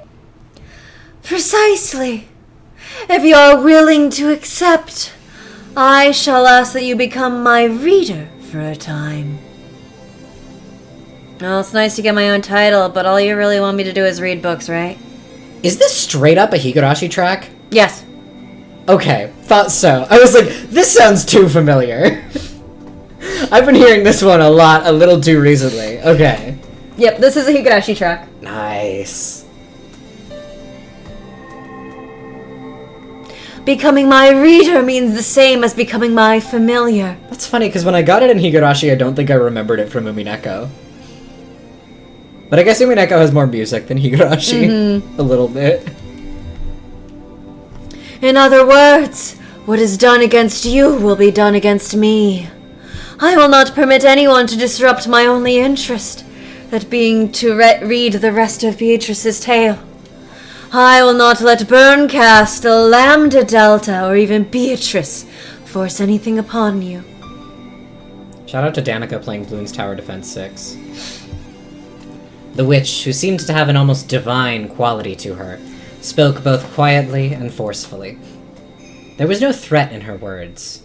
However, even so, it was clear that she was on a different level than Burncastle and the other witches, and not at all to be taken lightly. So you'll offer me protection if I agree to read your book? Of course. What I want is for you to read aloud to me. I will not spare any who attempt to stand in the way of that. If my attitude seems arrogant to you, allow me to apologize, child of man. It may not seem so, but I am speaking to you with the utmost respect. Yeah, probably. Even that witch-like style of speech feels like it's got to be the most respectful thing you've said in the last 100 years. When you're reading a book, do you tell it thank you very much before flipping through the pages? I'm not a book. I guess it is like that. I understand. Just by agreeing to have a conversation with Anjay, she was showing an incredible amount of respect and willingness to compromise. Anjay shrugged, but she also nodded to show her consent. Sure, I'll be a reader. I get that you showed a ton of respect just by asking for my consent first. You understand well, child of man. My name's Anjay, not child of man or whatever. Very well. As proof of my respect for you, I will acknowledge your name. If you don't thank your audiobooks VA out loud, you're a terrible person, basically. She really is like her... Anjay's not a book, she's the audiobook voice actress.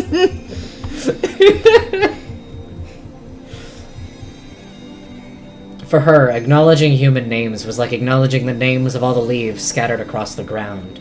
So, her acknowledging Anjay's name was a miracle. No, it was immensely good fortune. From this point forth, Oshirimiya Anjay will serve as reader and Miko to the Witch of Theater-going, Featherin Augustus Aurora. Yay! And you'll be doing different voices, child of man. You will be doing voice acting, child of man, Anjay,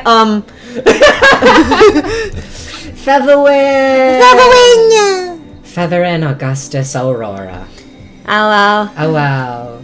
The majestic witch of theater-going, drama, and spectating. She is tired of life after 1,000 years and constantly repeats a cycle of life and death. In the past, she served as the master for several games as a legendary witch, but her legend, glory, and memory have already disappeared into the past and have been forgotten. Only the solemn medal she wears on her chest contains those memories. The horseshoe-shaped object floating around her head is a memory aid device. It records her name, appearance, and other aspects of her personality. She is so old that she would not be able to preserve her own individuality without this. It seems like she needs another person for a total of 2 people to create something. It was almost as if...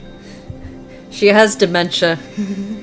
Yeah, she's canonically. She literally has dementia. Yeah.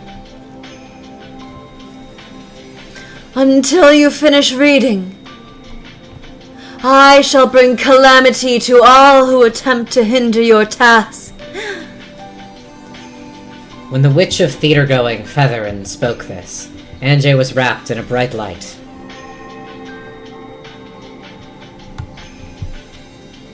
Anjay didn't feel any particular change herself, but she definitely had been given something that only non-humans could sense. It signified that from this point forward, Anjay would be the Witch of Theater-going's subject. That didn't mean that Anjay would gain some sort of special power, but at the very least, it probably meant that anyone wanting to cause her harm would first have to take on Featherin herself. Your name is pretty long. Sounds like some Roman person from the history books. What should I call you? Those not familiar with me call me Augustus Aurora.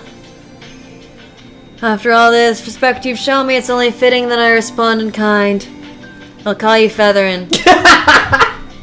This bit always kills me. What should I call you? You may call me Augustus Aurora. Great, I'll go with Featherin. After all the respect you've shown me, let me respond in kind. Any problems? None at all. For an ailing witches such as myself, even being called by my first name will be an experience to be treasured and pondered over, child of man. Like she's just doing it to be a brat. And then she calls her child of man. Yeah. Instead of Anjay. I have a name, it's Anjay. Even conversations like this are pleasant every once in a while. I love Featherin so much. She's such a freak. I'm obsessed with her. Anjay, my Miko. Anja accepted her role. She would observe this story with the Witch of Theater going. The curtain was rising on the 6th tale. Yeah, we still have new characters to meet. Oh, they're never gonna run out. The leaves are covering her eyes.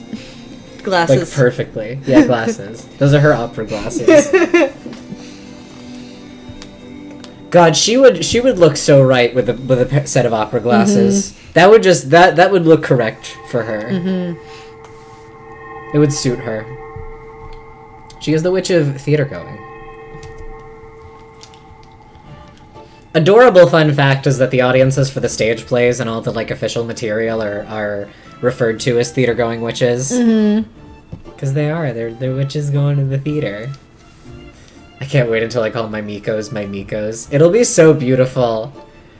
It really is such a delight when a reader gets to this part and gets to be like, hey, wait a minute, that's you. You're this. At one time... I wish I knew about this stuff so I could have called you my Miko while you were reading Umineko. Just ominously and not explaining it until the time came. I, like Featherin, don't fucking remember what happens. But I do know everything. That makes you perhaps an even better theater-going witch. You know everything, but you forgore. And so you have to tell me your experiences and reactions so I can remember and know stuff, because otherwise I forget. Wow. I am the true Featherin. You really were the Featherin to my Anjay. And I got to annoy you sometimes with prodding questions. You once gave me the most grating, are you looking with love of my life? And I deserved it. I deserved it entirely. I was being infuriating at the time. But you did stop me mid-theorizing to be like, but do you think you're looking with love? What do you think they meant by without love it cannot be seen? And you're like, what do you mean by that? I was so mad. I was very Anjay about it. The fact that the writer is the Witch of Theater going says so much about how Rikishi sees writing. Oh yeah, it's a very interesting thing that the writer is a kind of passive role in some capacity. Or perhaps that being a theater goer is a more active role, depending how you want to look at it. That writing a story and viewing a story are perhaps not so different at all. Especially after the episode that posits the writer and the reader as kind of people on two sides of a game, rather than, like they're both active participants in the telling of the story. At one time, only Beidou and her fellow witches had gathered in this smoking room to chat. Now, however, an unusually large number of people were present. I wonder what kind of game Balor's gonna show us. I don't care what it is, as long as it's fun enough to relieve my boredom as I crush it. I love it how they both spawned in different ways. Yeah. With different sound effects. They teleport differently. Leave everything to me, my master. I will perform to my fullest and give you the results you desire. I'm finding my Erica, right? She sounded like that? Yeah, you'd better. I kept making strange faces all last game thanks to you. This is true. I hope I don't start getting wrinkles from all that. That's another one. There's no need to worry. This is such a funny Berncastle face. I love it so much. I like this. I also really like this Erica face. These are two very good faces going on. This is two really good faces to put right next to each other. Yeah. That's the most wow cringe face I've ever seen anyone in fiction make. Yeah. Unbearable cringe. The beauty of my master's face is without peer, no matter how wrinkly it may get.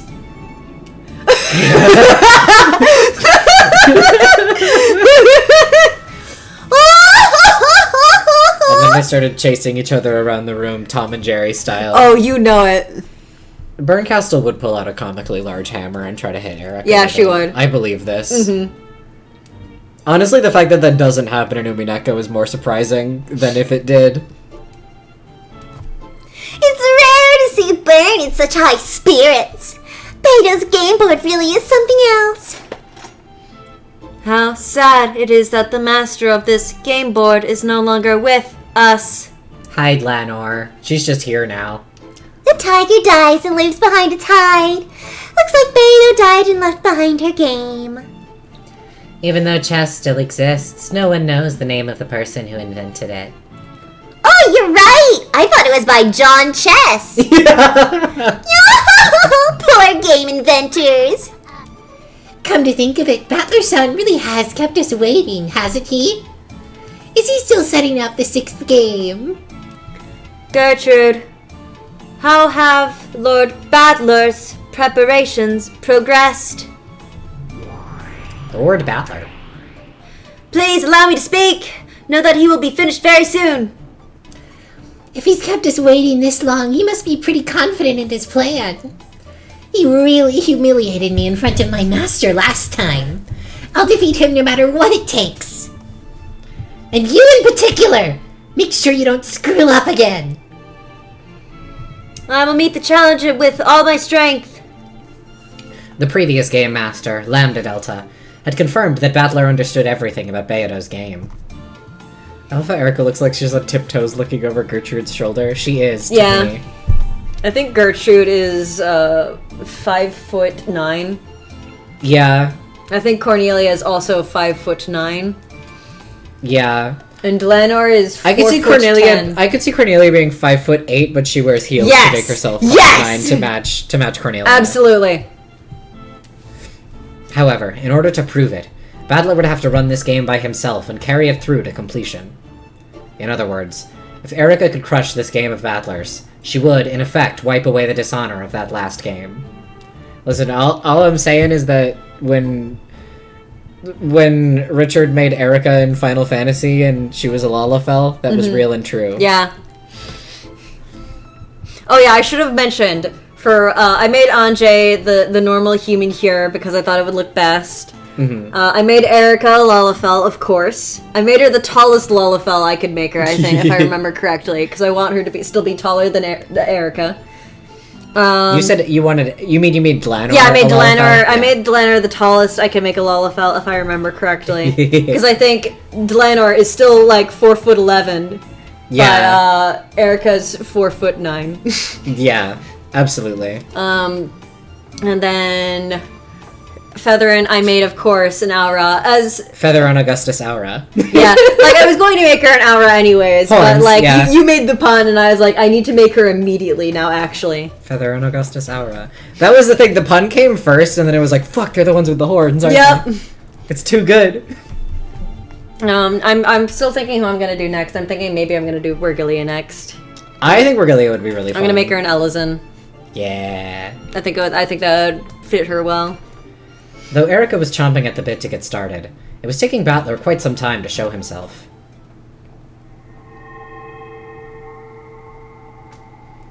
At that time, a swarm of gold butterflies popped into existence and took human form.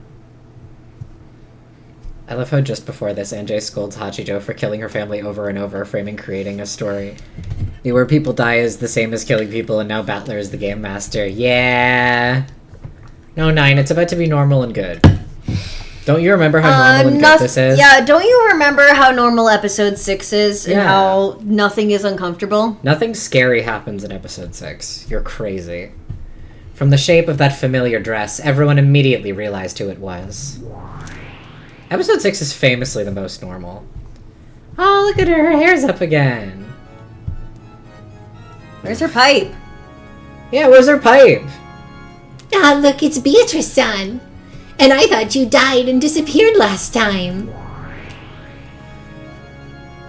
The one who died last time was Beatrice the player.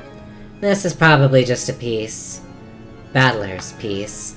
A regular visit to the normal store. Exactly. Even if she is a piece, it does not change the fact that it is her. Beatrice gave an elegant curtsy as she appeared. This humble entrance was so vastly different from her usual high-pitched laugh that it made the long-awaited start of the 6th game feel even more ominous than it otherwise would have. Father will be here very soon! I ask that you wait just a short while longer. What the fuck? the new spin this time? Not only had Beato started talking in an unusually polite manner, she had also used the word father, presumably referring to Battler. For an instant, everyone was stunned into silence, but they quickly realized that this was setting up some kind of theme, and they grinned. That is actually a really funny sentence. And the audience also quickly realized that this was setting up some kind of theme also. But we're not grinning. No. It's like we're setting up some sort of theme. Beato wasn't the type who could keep up this kind of act for long. It would probably fall apart in a few seconds, leaving her cackling rudely at everyone. Erica, who was itching for a fight, went for Beato almost at once. I can't believe that incompetent Battler-san reached the truth of your game. Yep, at least someone is grinking immediately. Someone sure is. I'm sure Father understands it quite deeply. He really is good at that sort of thing.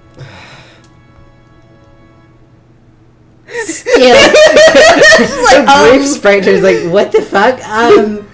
Still, you're pretty lucky. If Battler hadn't become the game master, you would never revived again. You've really got the luck of the devil, don't you? The luck of the devil? What's that thing that bitch from Faith says? You have The devil's own luck? Yeah. That's Leo, right? Yeah. Well, either way, I'm going to pay you back in full for last time. You're just one of Battler's delusions, so I'll erase every part of you and knock you down into the abyss of oblivion. I cannot allow you such an easy victory. I look forward to having a good, clean fight. That Beato loved her good, clean fights.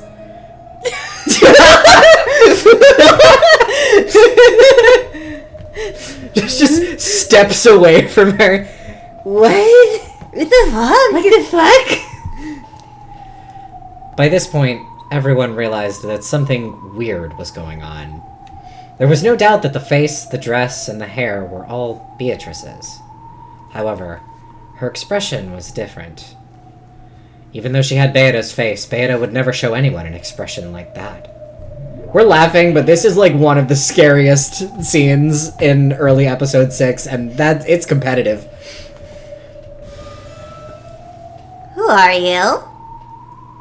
There was a heavy silence. Lambda Delta spoke for everyone there. Also just such a line, just saying, "Who are you?"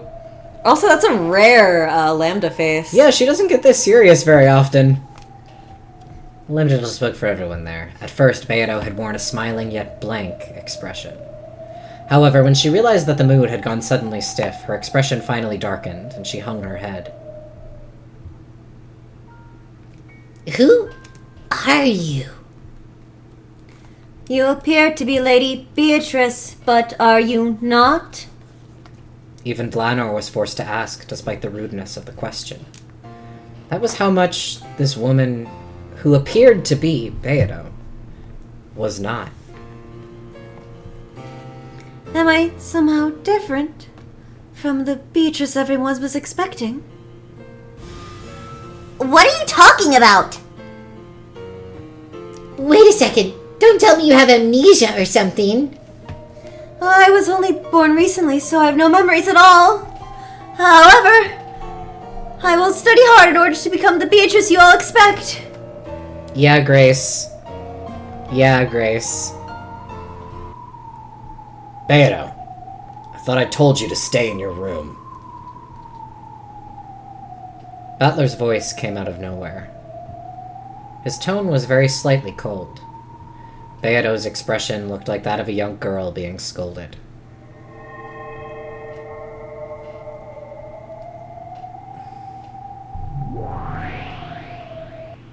Well, he's got a cool cape now. Good for him. Ooh, Kinzo's cape. It's not exactly Kinzo's cape, but it is very close. He still has his stupid hand in his stupid pocket. Of course he does. He will never take his stupid hand out of his stupid pocket, except when he's pointing. With a swirl of gold butterflies, Battler appeared. His dignified bearing and appearance were fitting for the ruler of this game. However, his expression was gloomy, and his gaze was directed at Beato. The chain lock of the cape. Yeah. Yeah, that absolutely is what that's evoking, huh? Giving him that... Ooh. Like, that's a common thing to have on capes. But they put it there on purpose. Absolutely. Yeah. Yeah, it does look that way on purpose. Go back to your room. You aren't supposed to be here. I just wanted to help you however I could, Father.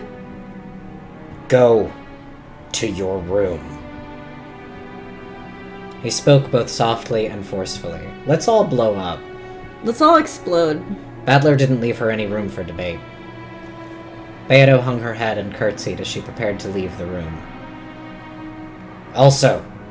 Yes, what is it, Father? Let's all cancel Battler. Why are we canceling Battler? This episode is what that was said about. My name is Battler. Never call me by a different name again. Yes.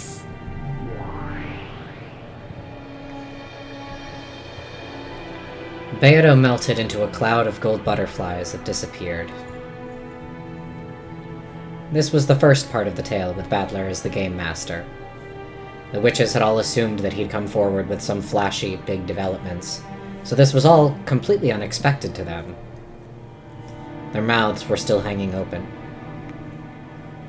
This is a pretty weird take on it. Pardon me. Please forget what you saw just now.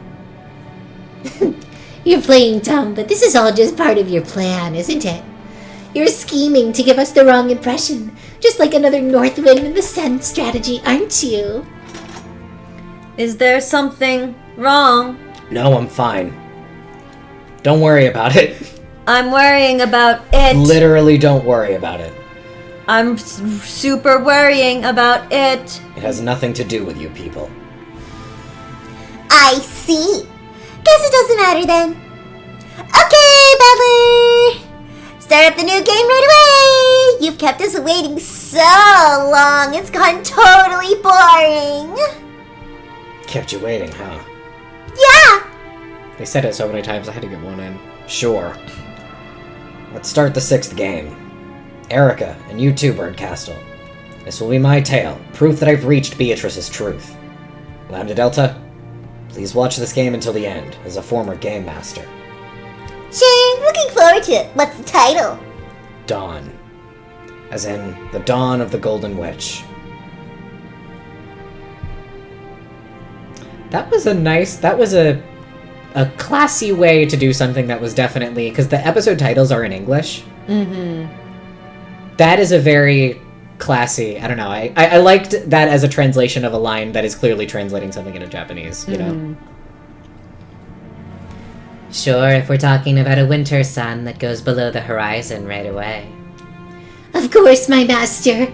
I'll drag it back down for you. At least your naming sense is good, Battler-san. I'll give you that much. Glad you like it. And let's get started. This is a rare, very serious Battler face. The 6th game will now begin. Battler solemnly announced the start of the game. Compared to his fired-up attitude at the end of the previous game, where he and Erica had sworn to settle everything next time, he was extremely quiet now.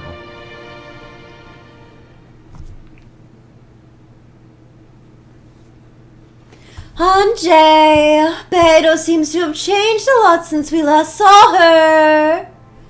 I'm surprised too. I don't have a clue what's going on. Yeah, it's Metal Gear Solid. Yeah. I don't even get why Beidou's alive in the first place. The music is the one that plays in the first scene. I'm going to affect the macro population. God. But at the end of the previous tale, didn't she die just before Battler reached the truth? There are 2 kinds of death in this world. One of them is when a piece is taken from the game board. Such a death exists only within the bounds of the game, and these lives can revive over and over again each time a new game begins. That's why the witches are so merciless when it comes to taking those lives. To the witch players, the lives of those characters who appear on the game board are no different from pieces on a chessboard that take other pieces and get taken. Sorry, I was really distracted by this being an insane place for the bishops to be. I can't think of a reason you would ever... I don't know a lot about chess, but this seems wild for both the bishops to be where they are. After all, these pieces will be set up again when the next game starts. Maria Sakutaro is a prime example of these.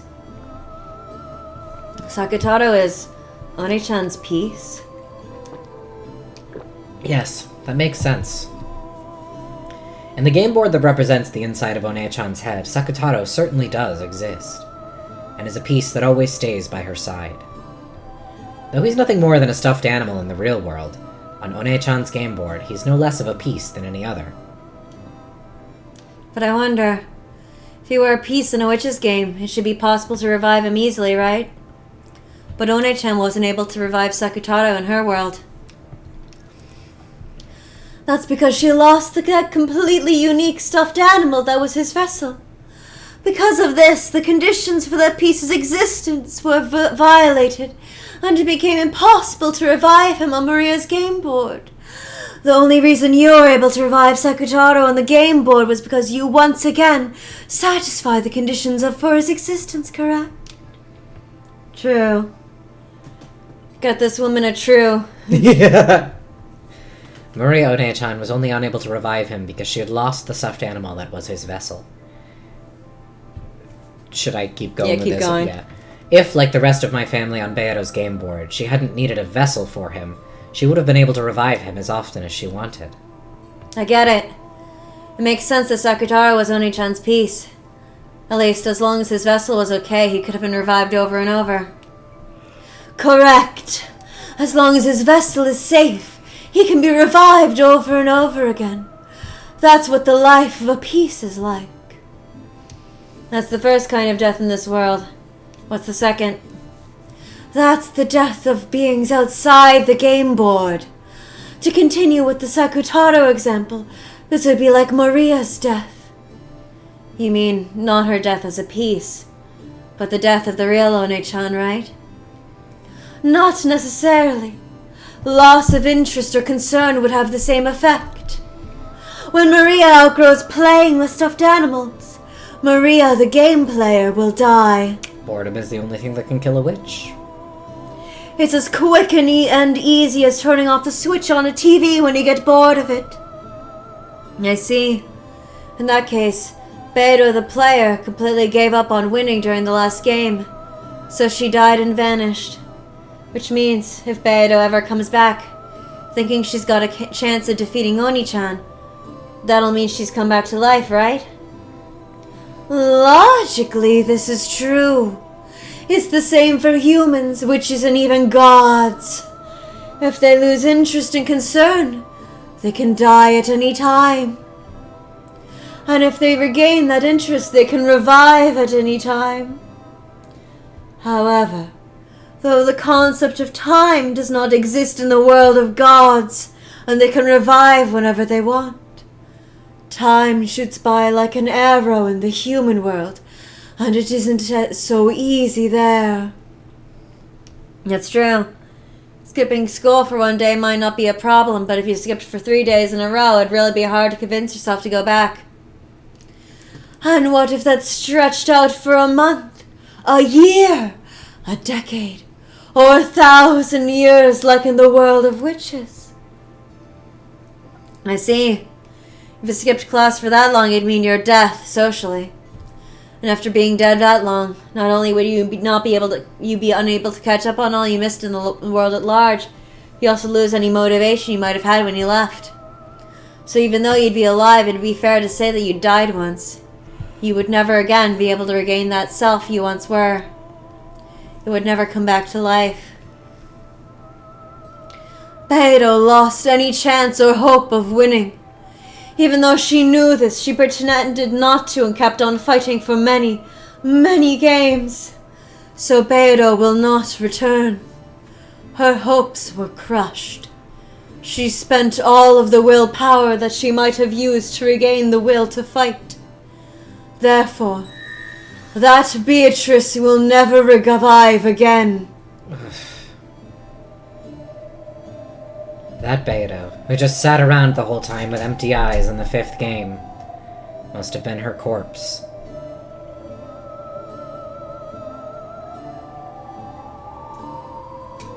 She managed to remain on the game board despite it all, but then even that corpse was wiped away.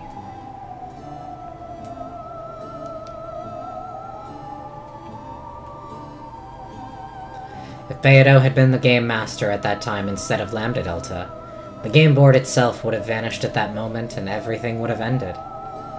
Come to think of it, Beidou started to lose the will to fight near the end of the 4th game. When Beidou loses her will to fight, the world of this game disappears. However, the witches wanted to keep playing in this game board world, so Lambda Delta bound Beidou in place with that cursed shackle. She used that shackle to fix the game board in place and prevent it from disappearing. Even if Beidou did lose the will to fight.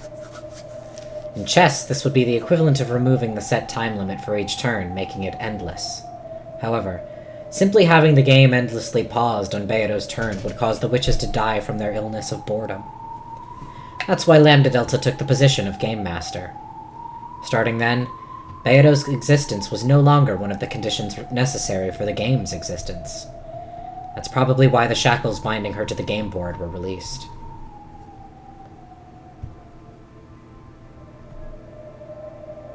And that explains why she disappeared in the 5th game.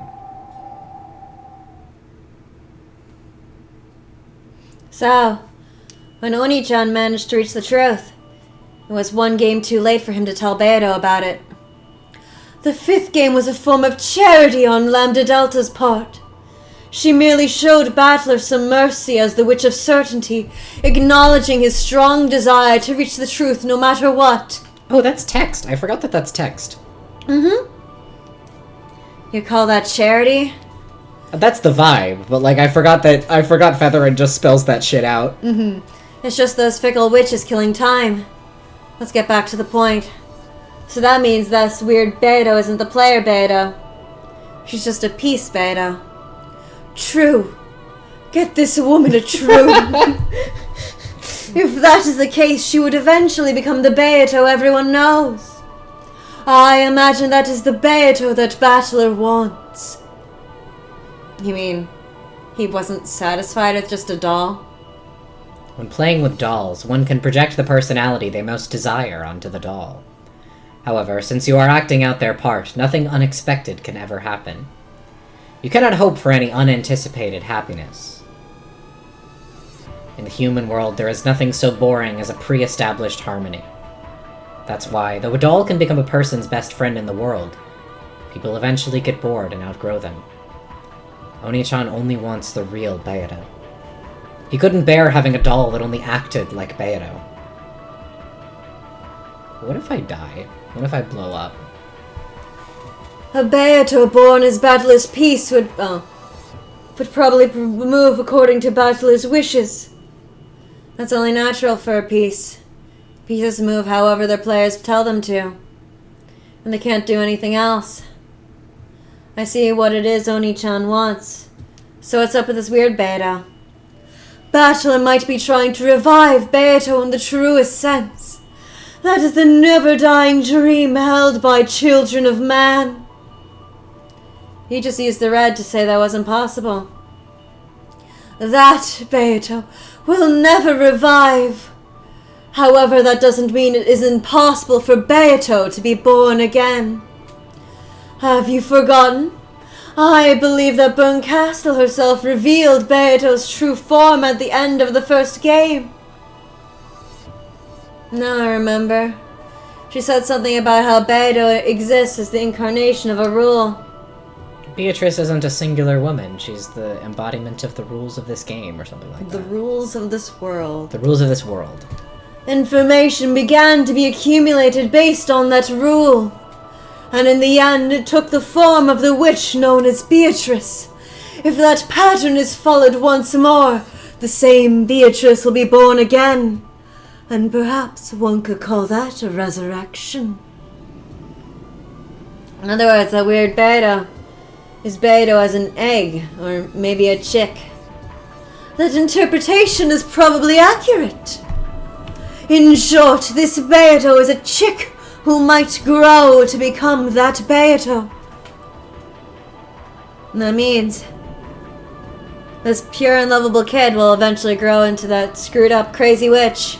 This is not the first time in Umineko that Beatrice has been compared to a chick.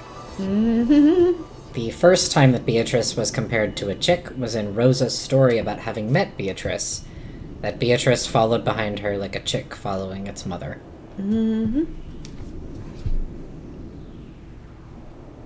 Just, you know. Just to think. Just remember the Rosa Beatrice conversation in that garden. Which could mean nothing. Just remember how Beatrice was there, how innocent and... Yeah, and maybe what unknown. some of her sprites looked like. In other words, that Beato is a baby version of the Beato we all know. So, just like how no person is born evil, the newborn Beato isn't evil either. Even though she really is a different person, if you measure her by her root, or perhaps her soul, then maybe you really could call this a resurrection. However, this reality can't possibly be easy to accept. Though she may technically be Beato herself, she is also, without a doubt, a different person. And that way she acts would make anyone feel as though something's out of place. How entertaining! Hearing you read aloud is far from boring. I doubt you even really need someone to read aloud for you. It looks like you already know everything. I only reached that thought because I am engaged in a conversation with you. My thoughts are more numerous than the stars in the sky. I only appear to know everything to a child of man like you. This is also honestly kind of real. Having conversations with your friends who are reading stuff can really... Grace has led me to so many realizations. Just by her particular observations and, like, thoughts that she's had, I've been like, fuck, that's true. However, without you here, I am nothing but a weak, sickly person without even the power to think. If you just said that in the first place, I would have agreed to read for you a lot more easily. My mood just happened to improve. Don't get an overswelled impression of yourself. Your life means less to me than a leaf one has lost after using it as a bookmark. Please keep reading already. Is that pretty much what you're trying to say? Huh! Far from boring. You really do make an excellent Miko. It is so funny reading Umineko for the first time and thinking Featherin is so aggravating, and then reading back through Umineko, like, alongside one of your friends who is reading it for the first time and be like, fuck, I'm her. I'm her now. I have become Featherin. It'll happen to you. It comes for us all. Featherin rocked back in her rocking chair and looked up at the ceiling, laughing as though the conversation itself was pleasant for her. NJ was slowly figuring out how to deal with this strange witch. And it's like, it becomes funny that NJ is so aggravating, because, like, I think your first time through, you're very much on her side. You're like, Featherin, can you stop being so fucking obtuse and just, like, be helpful? But then, like, when you're going back through Umineko, you're like, no, I get Featherin. I get Featherin so much. And NJ being so pissed off does become kind of amusing when you know everything. Because you're like, if you just thought, you would know. You would know everything, NJ. This person was also bored. You either quit reading as an NJ or keep rereading and become a Featherin. Exactly. The NJ to Featherin pipeline is real. It's not uncommon for a sick person who's bored from being bedridden for a long time to start acting rebellious. On the other hand, they can also get a little bored of being treated kindly all the time. She may want to be shown respect for her superiority, but it's probably more interesting for her when she's spoken to rudely. What a coincidence. That's exactly how I used to be. Anyways, from what we've learned in the 4th game, there's no doubt that there's been some kind of antagonism between Beidou and Oni-chan in the past. Learning about this Beidou might give us a key to finding the truth. It does seem so. It has caught my interest as well. Let's read her tale too. Ah, sure, as you wish, my master. When Anjay raised her hands like a conductor, the bookshelves in this bizarre study responded. Once again, several books floated out and began to swirl around Anjay. I think this is a great time to call a breakie.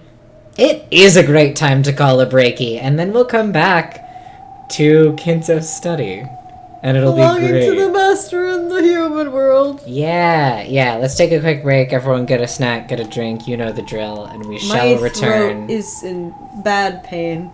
Get so much water, you motherfucker. I'm gonna make some tea. I need water and to explode. Exactly, everyone get some water and explode, and then come back where it'll be cool and normal.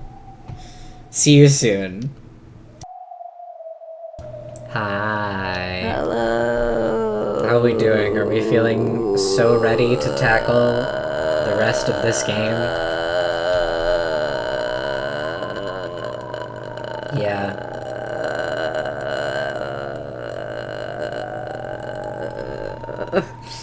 You got a lot of air. I could have kept going. I know Vocal Fry doesn't use that much air, but you got a lot of air. Alright. Let's get back My to throat this. hurts. So fun. Doing normal, as one would be. In I love how we met the chuckle fucks and then they disappeared. Yeah. Yeah, well, sort of the same way that Erica gets introduced in episode 5, where you see her for 3 seconds, and then it takes like 4 hours to get back around to introducing her. She's just like, The culprit was you, Shinomiya Natsuhi. and then you just never hear from her again. Yep.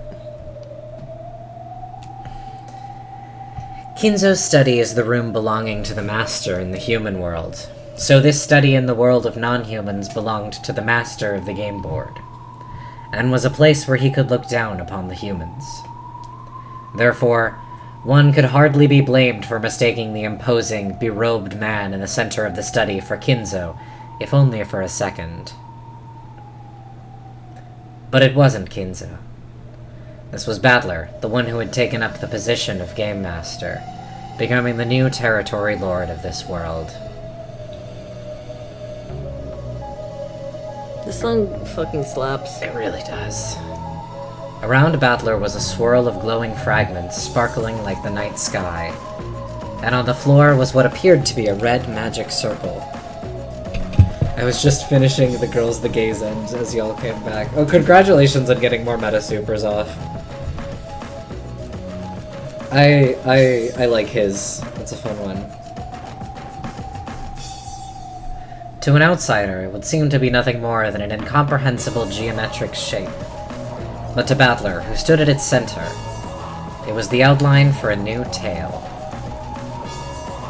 A new line grew across the magic circle, following Battler's gaze.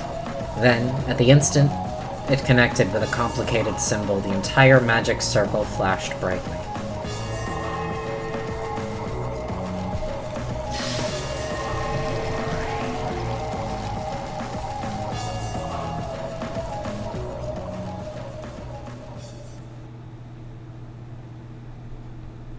So, how does it look? It is splendid, Master. Genji!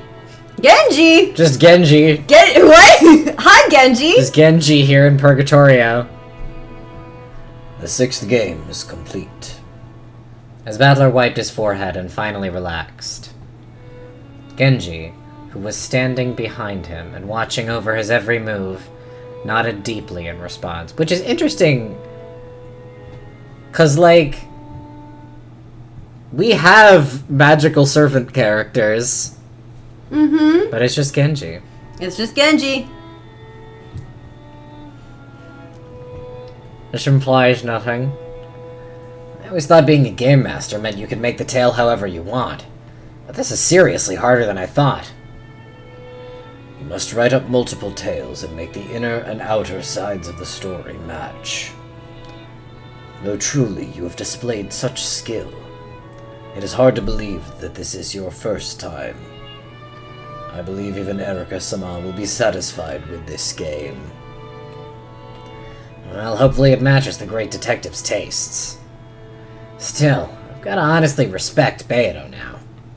I can hardly believe that she managed to make tales that complicated and do it so easily. Easily? Far from it. Beatrice-sama also worried and worried, racking her brain over various contradictions each time she created a tale.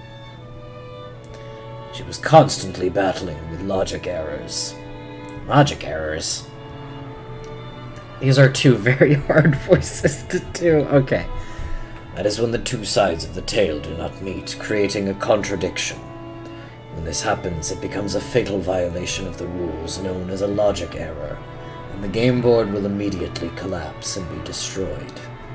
It is the greatest and worst form of error that the witch side can make, and one which must always be avoided. So Beato got close to bumping into those many times in her games. She fought with them every time she created a game. I believe it grew even more difficult for her as you became a more formidable opponent. Sorry. So, The voices that make you yawn. yeah. Do you think this game I've made is good enough to show Beato? Yes, of course. Beato hasn't woken up yet, has she? So there's a little bit of a flashback. Mm-hmm.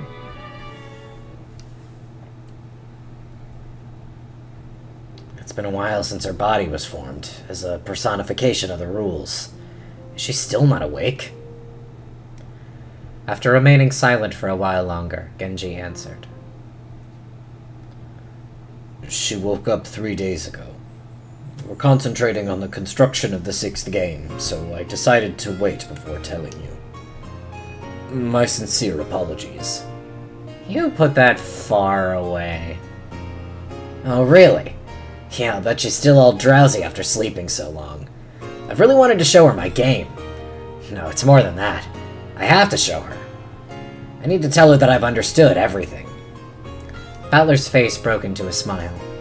There was no trace in his expression of the hatred he had once felt towards Beato for murdering his family. Like, remember the end of episode 4 where he was screaming, crying, throwing up, hating Beato as much as possible? Mm-hmm. In a way, that was the final riddle of the 5th game. Yes, when Battler reached the truth, there was a great change in his oppression of Beato. So should we assume that there really was something between Oni-chan and Beato, that he forgot all about it?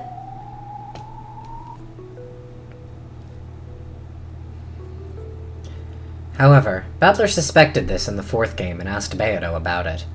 According to the tale, this was denied by the Red Truth.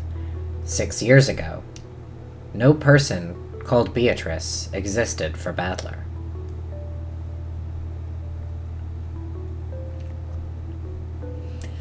We can read this as saying that Beato did not exist 6 years ago. Or it could simply mean that she had no connection to Battler at that time. However, either way, Battler did not visit Rokenjima at all for the next 6 years. Is he scratching on the front door? On the wall next to the front door. Sir, don't do that. That is wall. Not for long. Sissel! Sissel! One sec. Get scared.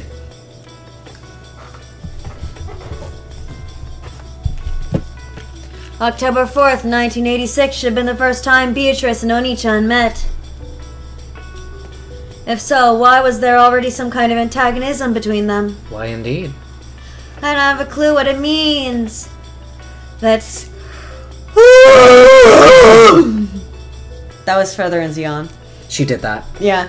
That sin of Vishimiya battlers. which Beato took Balor to task for in the 4th game. Sissel was simply adding to the maraca accents in the song. Exactly. Might give us a clue. The result of that might have been Beatrice herself. The result of Oni-chan's sin was Beato. That almost sounds as though Oni-chan created the witch called Beatrice himself. Almost as though Beatrice was Battler's piece. Huh? Battler sinned 6 years ago. Because of that sin, people died. The one doing the killing was Beatrice. If you consider the possibility that everything is connected to Battler's sin 6 years ago, then the one who created Beatrice was Battler himself. I thought it almost sounded as though she was Battler's piece. I don't get it.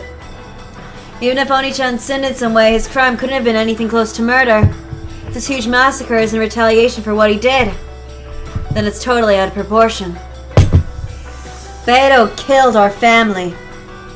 Dad, Mom, Oni-chan, everyone. I can't believe that Oni-chan's sin was anything deserving of that. The weight of a sin depends on the person measuring it. Even a sin so light that Battler might have forgotten could have been so serious to Beato that she hated him enough to massacre his whole family a full 6 years after the fact. Well, even I find that a bit excessive. And more importantly, if she were a person like that, I would find it hard to accept that Battler would act so friendly towards her after discovering the truth. Something to consider. Featherin's observation was an interesting one. In a past game, Beato clearly said that Oni-chan's sin 6 years ago was the cause of this 2-day tragedy. I still don't know what kind of sin that was. However, he figured out what it was at the end of the 5th game, and he even apologized to Beato. Even though she was the witch who had massacred his entire family in retaliation for his sin of 6 years previous, Battler apologized to her. Of course, it was the player Battler who apologized, not the piece Battler whose family had been murdered over and over again. Just a second, I'm gonna get a napkin so you can keep Okay. eating this Even, but even so, Battler must have remembered something at the end of the last game that made him feel like apologizing. I was gonna say I would put money on the next line being Anjay or Featherin speaking, and you'll never guess. Okay, give me a second, Anjay. Yeah. Give me a second, Bergies. Mean to her. Oh, as if you haven't been calling her burgers this whole time. That's true. I'm also mean to her. I'm just pointing out that you're being mean to her as well. It's that simple.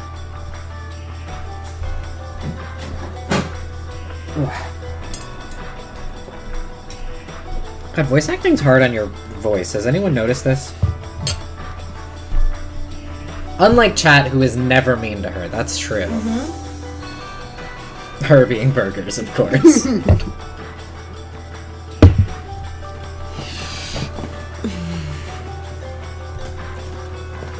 Does that mean the sin of 6 years ago is hidden somewhere in the tales we've seen so far?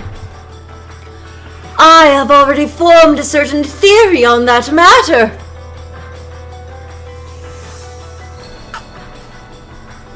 Oh, let's hear it. Thanks for the refreshments, by the way. Yeah. I cannot tell you yet. I want to enjoy being the only one who knows the answer for a little while longer. Well, then I guess I'm done reading for you. Well, we can't have that, can we? Have some patience and read a bit further. My theory is still nothing more than a guess. Once I'm certain of it, I'll tell you. Okay, my master. I do actually want to hear what comes next after all. Begrudgingly admitting she's kind of interested in the story. Just what kind of connection do Oni-chan and Beatrice have with each other? Understanding that will probably give me a massive clue towards finding the truth of this world. Reader, this information will help you. Hi, I'm Rikishio7. Haha. After all, because he remembered that, he was able to reach the truth.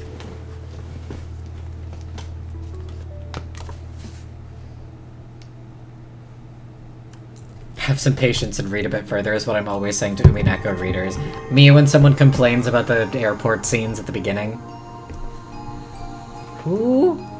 Who's saying? Oh, Beatrice! Yeah, it's Like, gonna be- who do you fucking gonna be think? Battler.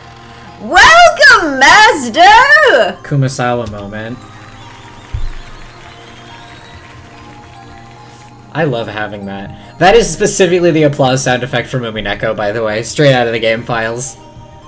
But I just have it for whenever I want. Beatrice-sama is waiting for you! This is the second worst shit to ever happen. Yeah. This way, please! This place was a villa set aside. Fuck you, fuck you, fuck you, Beatrice's fuck you, years. fuck you, fuck you, fuck you. It was a sacred site for her only, built so that she could spend her days without being affected by the outside world. Fuck you, fuck you, fuck you, fuck you, fuck you, fuck you. This is heinous. My heart began to race. I'm so glad that she was able to revive, and that everything's okay.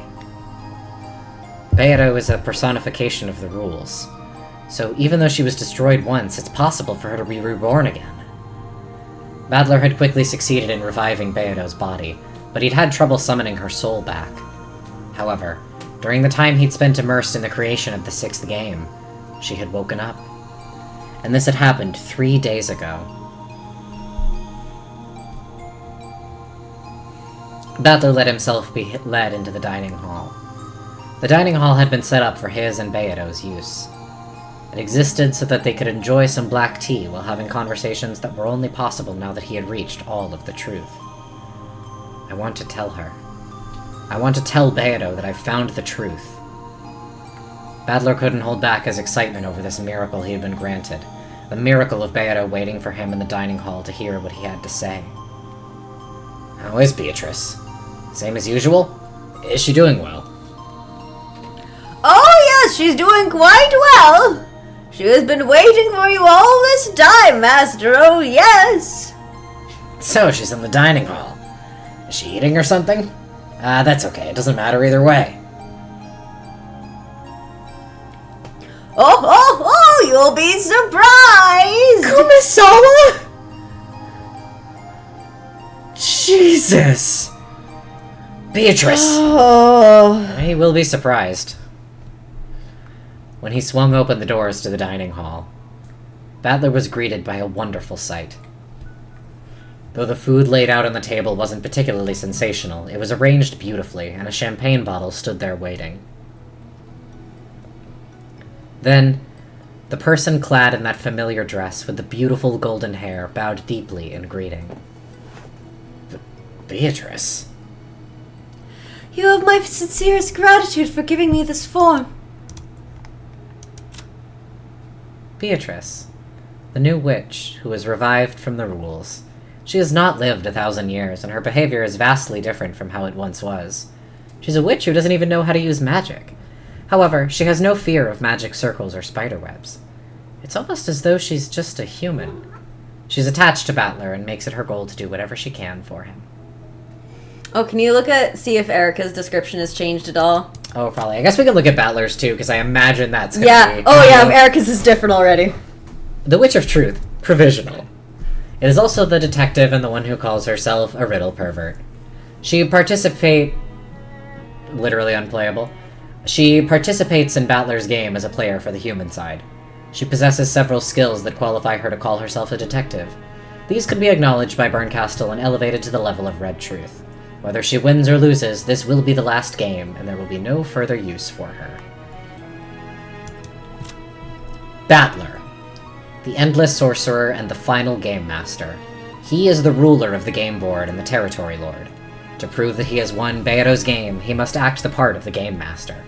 By succeeding in this, his victory will be acknowledged, and Beato's game will reach its end. Because he knows all the truth, the plane on which he exists is higher than those of all others.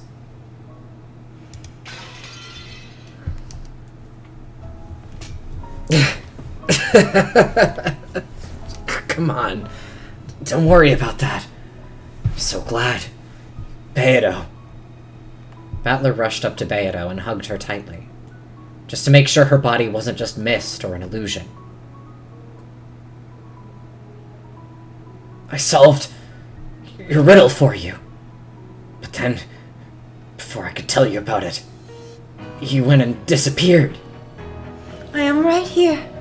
I will not disappear. It's okay. You can stop talking like that. I'm not gonna ask you for anything in return. Anyway, I want to apologize. What's that weird cat in the background? Don't worry about it. And I want to talk with you. I don't even know where I should start. I'm not going to ask you for anything in return. I just want to apologize. To you, Beatrice.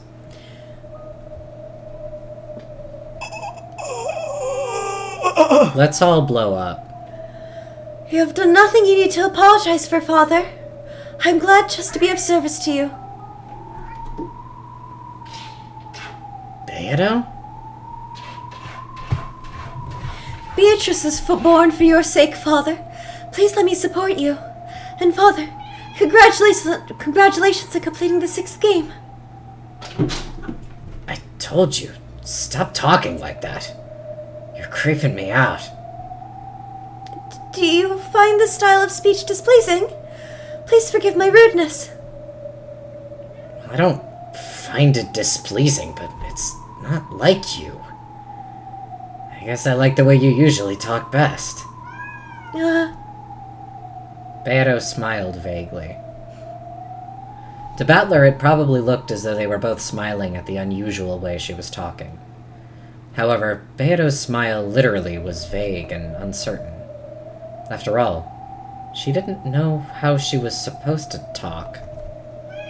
Anyway, Beato, so what kind of joke is this? Don't tell me that the great Beatrice somehow decided to cook for me. When I heard that you had completed the 6th game, I wanted to see if I could prepare a modest reward to congratulate you. Can you leave? No! I don't want to hear from you right now. Beatrice Sama worked really hard to make this. I didn't even need to lend a hand at all. No, I didn't. The food set on the table really was modest and inexpertly made. I need to put Battler in a box and throw it down the stairs and then throw that box in the fireplace. Yeah. Wow, another Kinzo parallel.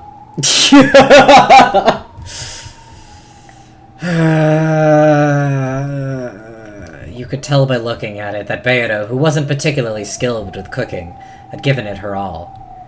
However, signs of discomfort and irritation were beginning to appear on Battler's face. What's going on here? Well, as she said, Beatrice Sama wishes to congratulate you. Sweat was starting to show up on Kumasawa's forehead. She was also feeling uneasy. When he noticed, Battler realized that it wasn't just his imagination. Beato turned her back to Battler and stuck a corkscrew into the champagne bottle. Then she showed it to Battler. Father, congratulations on the completion of the 6th game. In the hopes that you'll prove victorious over your longtime rival, Furuto Erika. When presented with a champagne bottle and a sound like that, anyone would think that the cork had been pulled out. However, it wasn't the cork. It was the bottom of the bottle. The high-quality champagne that Beato had procured splashed out all over the floor and her dress. Then, the same sound repeated several more times. Each time, one of the plates of food on the table was knocked into the air. Father? Did you find the food displeasing? Who are you? I'm Beatrice. I was born for your sake, Father. That's not right. Huh? Who Who is this? This isn't Beto. And anyway, don't call me father. What's going on here? What is this? Didn't I revive Beto? Genji, what's this all about? My apologies, but that is indeed Beatrice-sama. Are you kidding me? How is this supposed to be Beto? She's totally wrong. A fake! No, this is Beatrice-sama. This is, without a doubt, Beatrice-sama, who was born in accordance with the rules of the game board. No, this isn't anything like Beto. Beto would always talk in that weird way and laugh rudely and... No, this is most certainly Beatrice-sama herself. Then why is she talking like that? Why is she calling me father?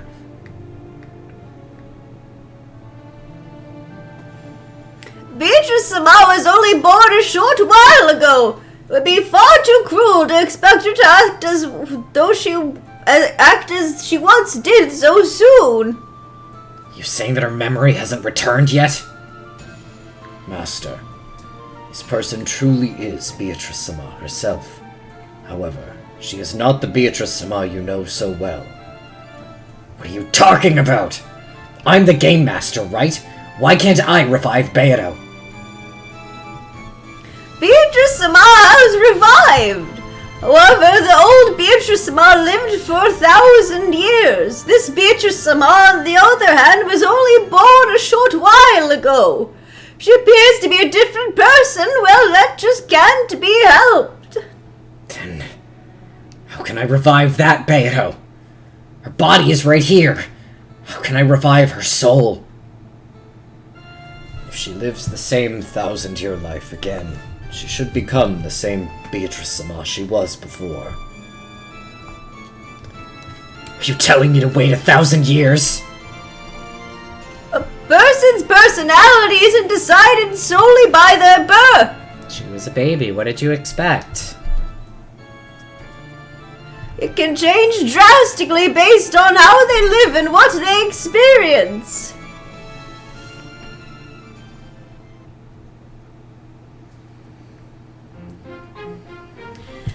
Do you understand? Not really. What the fuck? Even though she is the same Beto, she is not the same. I get it. Even if you had two of the exact same person, they could change enormously depending on their upbringing. When They Cry has never addressed this before. Absolutely not.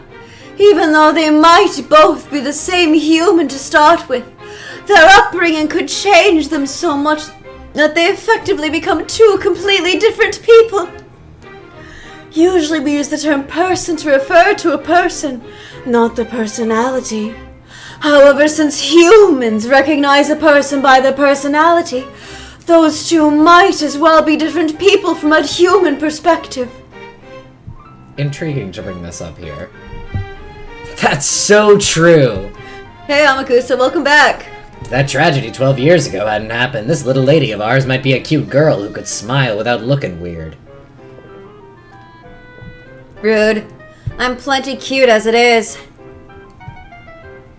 I understand. If a personality is what makes a person in our eyes, you could probably say that a second personality represents a different person entirely, even if it inhabits the same flesh body. At the very least, I'm a completely different person than I used to be 12 years ago. And if my family had come home 12 years ago, then the NJ that resulted would surely be a completely different person from me. Even a single human can become a different person. In fact, depending on their upbringing and endless possibilities, they could become an endless number of different people. Wow, they should make a movie about this. So, just because this is Beto, that's no guarantee that she'll become the Beto that Oni-chan knows so well. And on top of that, Beatrice is a witch who lived 1,000 years. People can die and be reborn in just 3 days. 1,000 years is such a huge amount of time. It seems you're quite a skilled reader. For most of my readers, it would be necessary to spend several hundred pages to explain how a single person can become different people depending on their upbringing and time. Don't underestimate your readers. We aren't just reading. We read and we think. If I make 100 people read it, about 90 will be able to. However, only 50 will be able to actually understand what it means, and not even 20 will actually think beyond that. And all I ask is that they think over it a bit. Nothing more than that. However, it seems that you are one of those precious 20 readers. That's why I invited you here, child of man. It was seriously hard to like this Hachijo Toya person. Rikishi lamenting that most of his audience reads with their eyes closed in the dark. Yeah. However, though this forgery she had written was still in its first stages, it definitely felt as though it contained something very similar to the tales in those message bottles. Speaking metaphorically, one might call it a scent.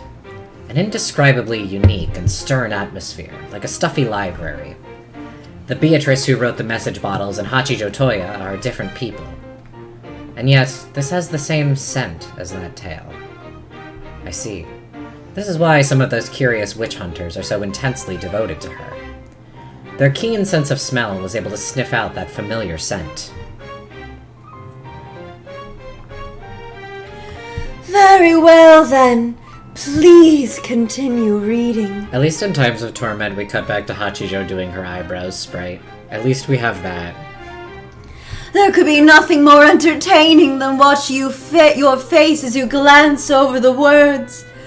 That and speaking with you. She really is just like me, for real. This literally is how I felt watching you play Umineko. I can't read any of these cutaway scenes anymore without being like, I understand Hachijo fundamentally. This is how I felt when I would look over at you watching Umineko from the couch, and I'd just be, hey, how you doing? And it would always be bad. The answer would always be that I was doing bad. Yeah. Or I would whip around and be like, so I have a theory. And I loved it when you had a theory. And they were all so wrong. I was wrong so much, and it was so beautiful. The babies. The babies. The babies. Grace, I need to send you my theory docs one of these days. So I'm not gonna elaborate on the babies, but the babies. Those who know, know. Those who know suffered greatly. But yeah, Grace, I need to send you my theory docs so you can just see where I was at. They're like woefully incomplete in a lot of places, because like once I got late enough in the game, I kind of stopped writing things down for the most part, but... Because I was begging you to tell me everything as you're going Well, through. yeah, I was telling you everything. I was like talking with Nine about stuff, and also it's just like, it kind of got to a point where I was like, okay, I like pretty much get it. Mm-hmm. So... I guess it's true that writers are always starving for opinions on their works. However, sorry to disappoint you. I don't have time to read all the way through this thick manuscript. Isn't it? This may be apocryphal, but wasn't it a thing that Rikishi used to give away, like arcs of Higurashi to readers who like promised to email him their theories or like their reviews? This may be apocryphal. This might be a legend, but I do remember hearing at one point that one thing that Rikishi did once was give away like discs of Higurashi if people promised to tell him what they thought after reading it, which is just really funny. So goes the legend indeed. I love that so much of what we know about Rikishi is alleged and apocryphal and not known for sure. He lives shrouded in mystery. We don't even know his name. Mm-hmm. He's Mr. Final Fantasy Dragoon. 07. Reinana. Reinana. More importantly... Yeah, I know like at least the first couple arcs of Higurashi, as far as I know, were just like given out for free. Because he just wanted people playing that shit. And yet you have plenty of time. Both the second hand and the pendulum on the ornate clock behind Hachijo had been moving the whole time. However, absolutely no time had passed for a while now. Only about 3 minutes had gone by since the time she had entered the room. See, time isn't one of your problems.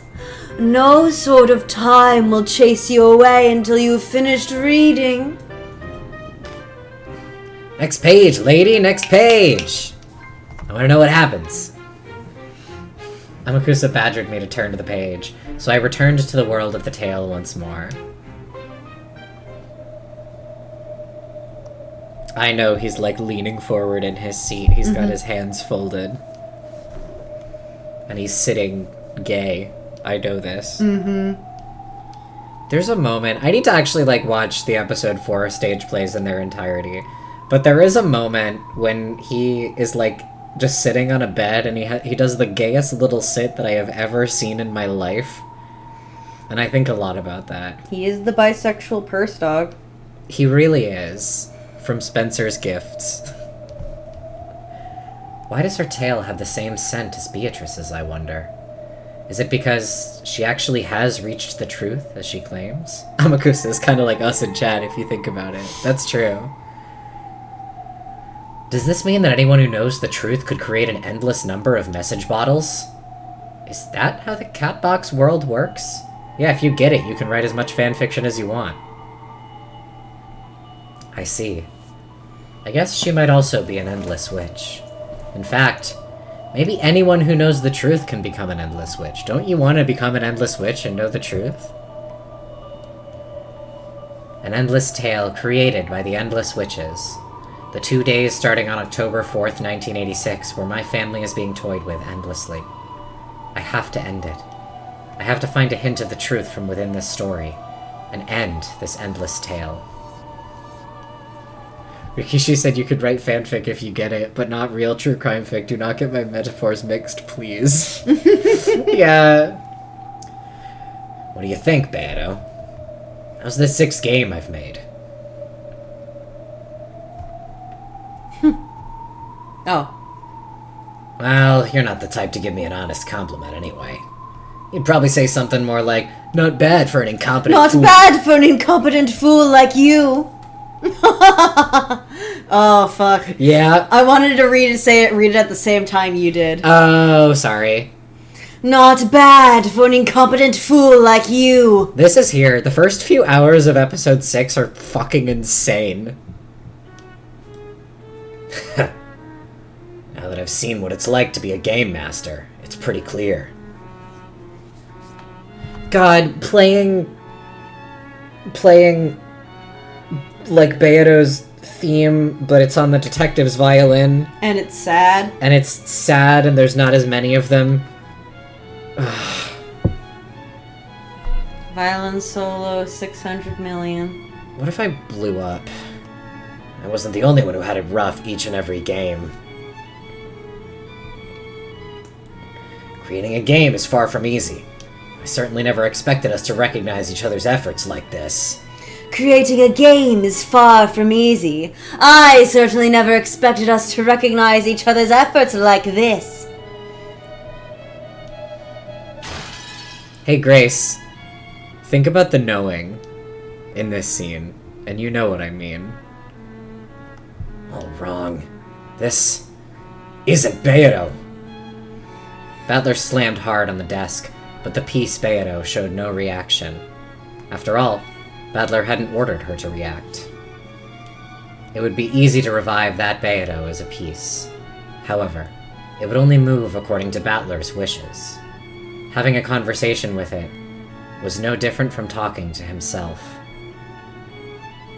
The Game Master could summon any kind of piece. He could move those pieces in any way he wanted, reigning as an absolute god. However, for that very reason, they were just pieces.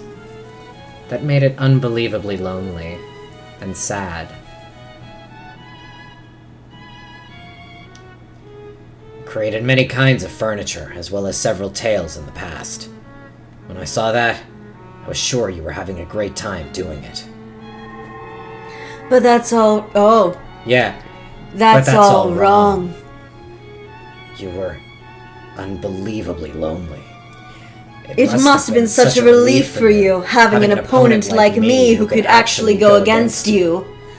I'm partly aware of that now.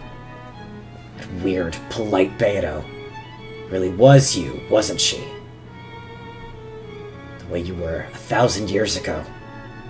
And yet, she's a different person. The way she looks just like you is what I really can't get over. I can't stand it. However, she isn't a piece, so she can go against my will. That Beto is much more alive than a piece like you. I get that. But it's all wrong. That isn't you. She's a completely separate person, like a long-lost little sister or something. And that's why I just can't accept her. As much as he hated the peace version of Beto, Badler felt an even stronger dislike for the chick Beto.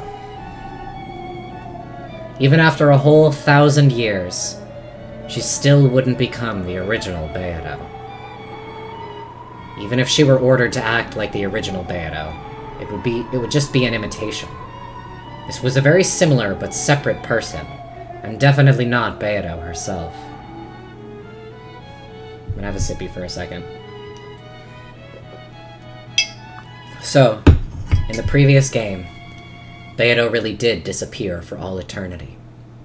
Even after becoming the Game Master, there was no way to revive her. Laugh. Laugh at how pathetic I am.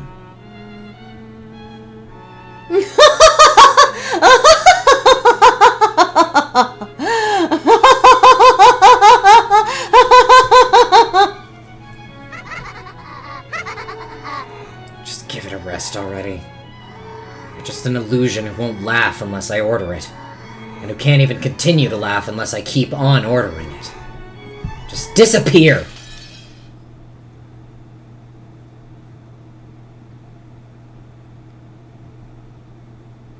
This sucks.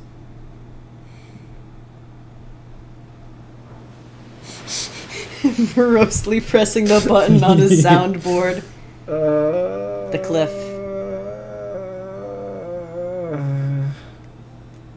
On Rokenjima, this day, or rather, this round, was the same as any other. The typhoon would be coming very soon. The sky was still overcast, but the clouds were moving quickly.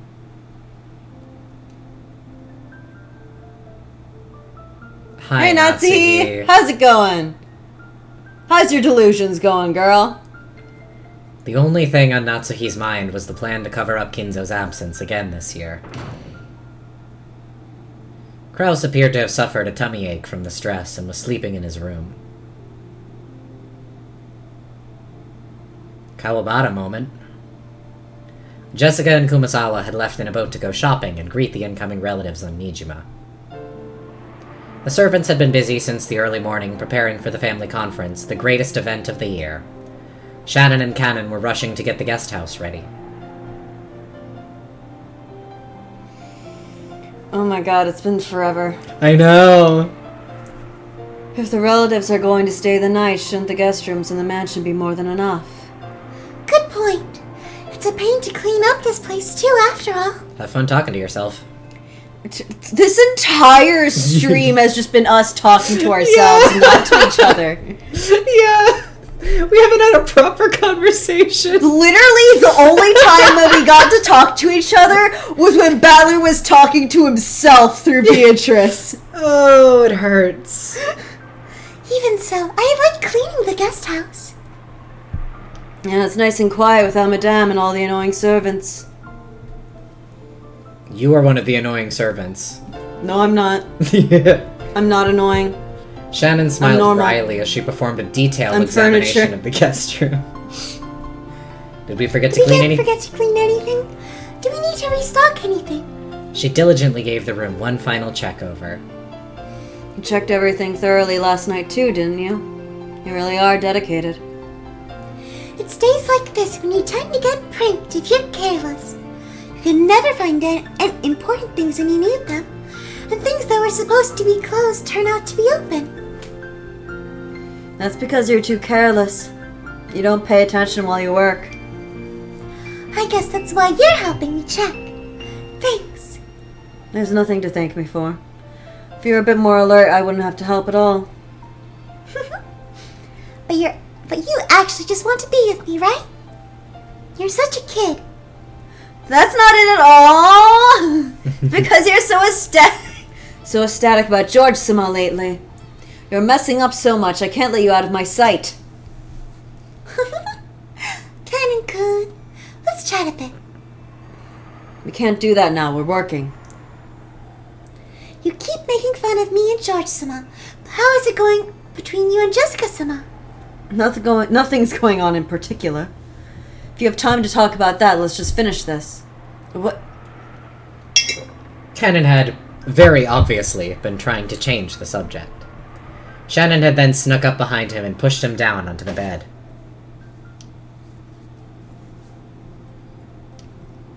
So why did you turn down Milady when she asked you to go with her to welcome the relatives? Because I have work to do. Liar. Usoda. How much money would you be willing to put? 0. You don't actually have any work at all. Shannon and Canon had switched roles. Normally Canon was the one in control, but when it came to romance, it was the opposite. As Shannon had said, Jessica and Canon were supposed to have been the ones to greet the relatives at the harbor on Nijima. However, Canon had suddenly claimed that he had work to do, so Kumasawa had gone instead. Canon didn't have any work to do. Shannon knew this. Milady told me. He's just been assigned to hang out. Despite what happened after the cultural festival, she really does like you, Canon-kun. Even though I'm furniture. That's right. And I'm furniture too. But despite that, you're in love with a human. Even though you can't do that. You think so? Maybe we're furniture, just because we take that for granted. I don't have any special feelings for Milady Jessica. I only think of her as the daughter of the family we serve. Really? Really? Really? Really? Really, really? Wait. You know, there's a chance that George-sama will propose to me tonight. Shannon wore an incredibly peaceful smile on her face, but Canon could tell that there was no way she'd let him change the subject. Canon realized that she must have made him help out here in the guest house in order to talk to him about this, and he clicked his tongue softly. You really think you can marry a human even though you're furniture? I think I can. It won't work. Why not? The dream future that George-sama has imagined for you two is something you can never give him. Well, We aren't humans. We're furniture, inferior to them. George-sama only thinks that you're human. well, that's true, but I'm impressed that you've managed to keep him fooled for this long. Do you really think you can keep tricking him like that forever? Even though you still haven't been able to tell him that you're furniture? being furniture, being human has nothing to do with this. I believe that George-sama will accept everything about me. And yet you don't have the courage to check and make sure. This game is like an iron pan to the face, but it has like a butterfly crudely scribbled with crayon on it so you don't realize it hit you in the face. And somehow the first time it works. There have been minimally like 5 lines in this episode that have made me internally go, I can't fucking believe they just said that. They said it, and yet.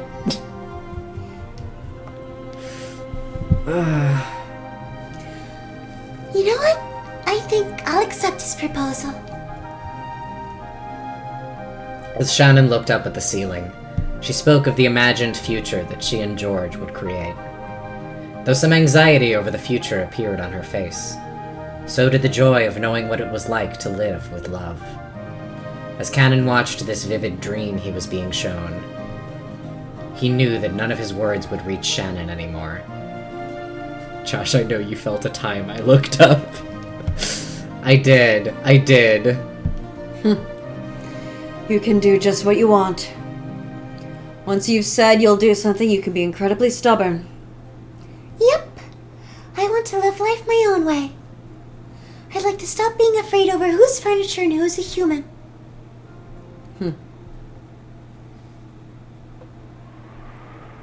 Kanan walked over to the window silently.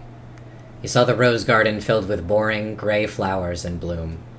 Kanan, I think you might just be colorblind.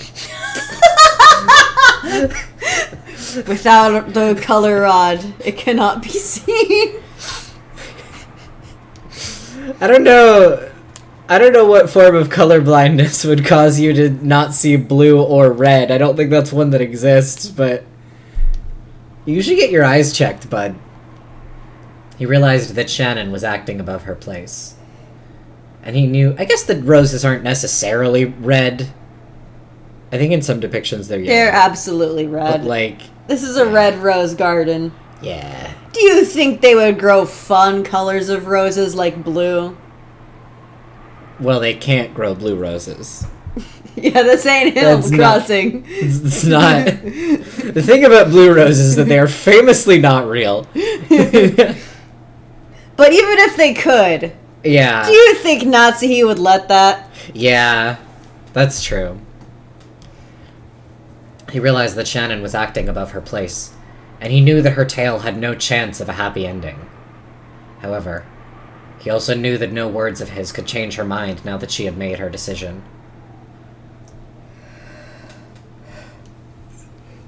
In that case, it doesn't matter what I say. If I tell you to stop, you won't listen. If I tell you to do what you want, you'll do what you want. Why are you talking to me about this? It's not like you care what I have to say. What I want to know is how you feel about Milady. I have nothing to do with the two of you. Do you really feel absolutely nothing for Milady? No, I don't, as I keep telling you. So you don't feel nothing? Shut the fuck up. Liar. What makes you think that's a lie? I can tell. I'm your Nason, aren't I? You don't know. You can't know what I'm feeling. I do. I know everything about you, Kanin-kun. If you really do know, then why did you ask? Your head and your heart are completely filled with by George-sama, aren't they? And it's that sincerity of yours that I love. That's why I'm rooting for you in the only way that I can. Otherwise, Even I?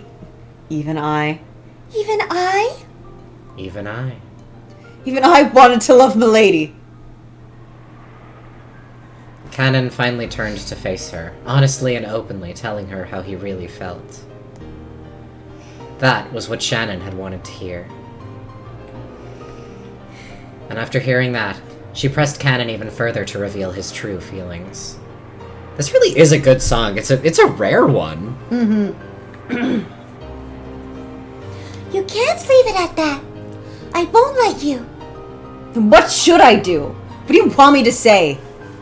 Don't try to dodge by saying I wanted to love her. All you need to do is honestly tell me what you really feel.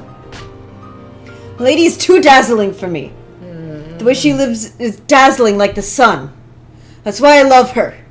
I was so happy when Milady stretched out her hand and asked me to walk with her. She reached out her hand! What if I died? No, I still am happy. You love her, don't you? Yes, I do. I love Milady. Finally, Kanan confessed his feelings in their entirety. In fact, by saying it aloud, he finally understood how he truly felt. As passionate tears welled up in his eyes, Kanan finally accepted it.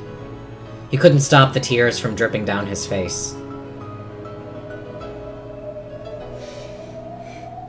Both of us are exactly the same. Locked up on Rokenjaman, living without This any might hope be at all. canon. Oh yeah. Yes. And yet, Milady was able to light her own path and create her own fate. She was so dazzling that I envied her.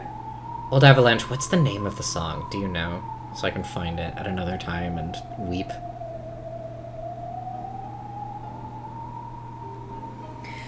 She was so... I felt as though if I could be with her, I could find my true self, instead of being the pitiful person I am now. When you turned down Milady's confession, were you sad? I was! Grace, we have never talked about canon and envy before. famously. We have never talked about canon ever. Grace, I've never talked about canon with you. I never realized that a lie you made to yourself could be so sad, so painful, so excruciating. I couldn't forgive myself for hurting Milady with that lie. I believed that I didn't have what it takes to ever fall in love again. But that wasn't true. Do you know what's needed to fall in love? It's something you can't get from anyone but yourself. Being furniture or not has nothing to do with it. If you decide for yourself that it won't work out, then it won't. You mustn't leap to such rigid conclusions. That's why I, over-ambitious furniture that I am, gave myself what's needed to fall in love. So you have it too, Kanen-kun. You mean I have what it takes to fall in love? Yes. If you won't give it to yourself, I'll give it to you. But I thought... But you just said... You just said you could only give it to yourself. Thank you. I feel as though I can finally see the sea. She donated one of her eyeball color rods to him. I'm certain of it. George Sumo will propose to me tonight. When he does, I will accept. I intend to leave this island and start a new life in our new world. If that's the path you've chosen, then I have no say in the matter. I'll leave this island, and after that I will never return again. I'll have to say farewell to you, Kanen-kun.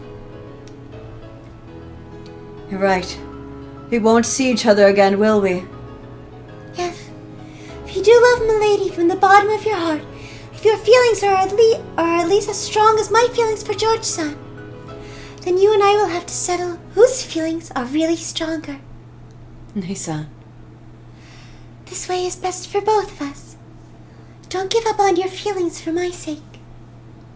Even though my selfishness might keep you from your happiness? I realize that same thing about myself. I know that my happiness will bring you pain.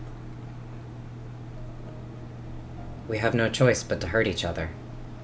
As she said this, Shannon turned her back to Cannon. As Cannon watched Shannon from behind, he was struck by her strength, and the love she still felt for him despite everything.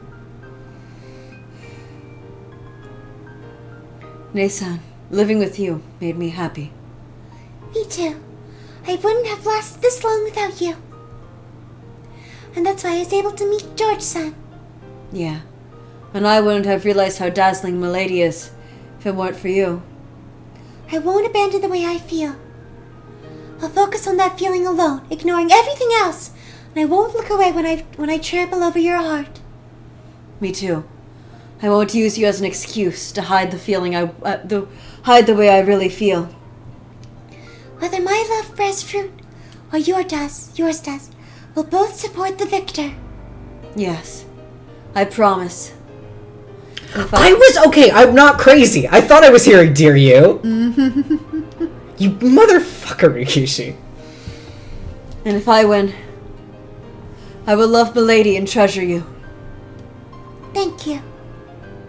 But if I win, I'll forget you in this island and leave this place forever. Yes. Whichever of us wins, that person will pursue their love with all they've got, even if they know that love will be unrequited. Yes. After all, by now, we are not furniture. I tried to find something in between them. Yeah. We can't keep letting Dai get away with this. We really can't. Welcome to Rokenjima. Something's different this time. The boat carrying the relatives docked at the harbor. They left the boat one by one, making fun of Badler. Goda wasn't the only one to greet them. Cannon was there too! Oh my gosh! That's Goda. It's been quite some time, everyone. Allow me to welcome you to Rokenjima. I hope your long journey went smoothly. Welcome to Rokenjima. Good, good. Goda complimented good. Goda complimented Cannon in a whisper. Cannon ignored this, looking just a little sour, and continued to greet the incoming relatives. And this is your first time meeting Goda-san and Kanon-kun, isn't it, Battler-kun? It's my first time meeting Battler too. Goda-san's a great chef. God, I have to remember so many voices so rapidly. He's the only reason anyone would ever want to come to this island. I am most honored. Battler-sama, I do hope that you look forward to your meals during your stay. I can't wait. I'm counting on you. God, Jesus Christ. Long time no see, Kanon-kun.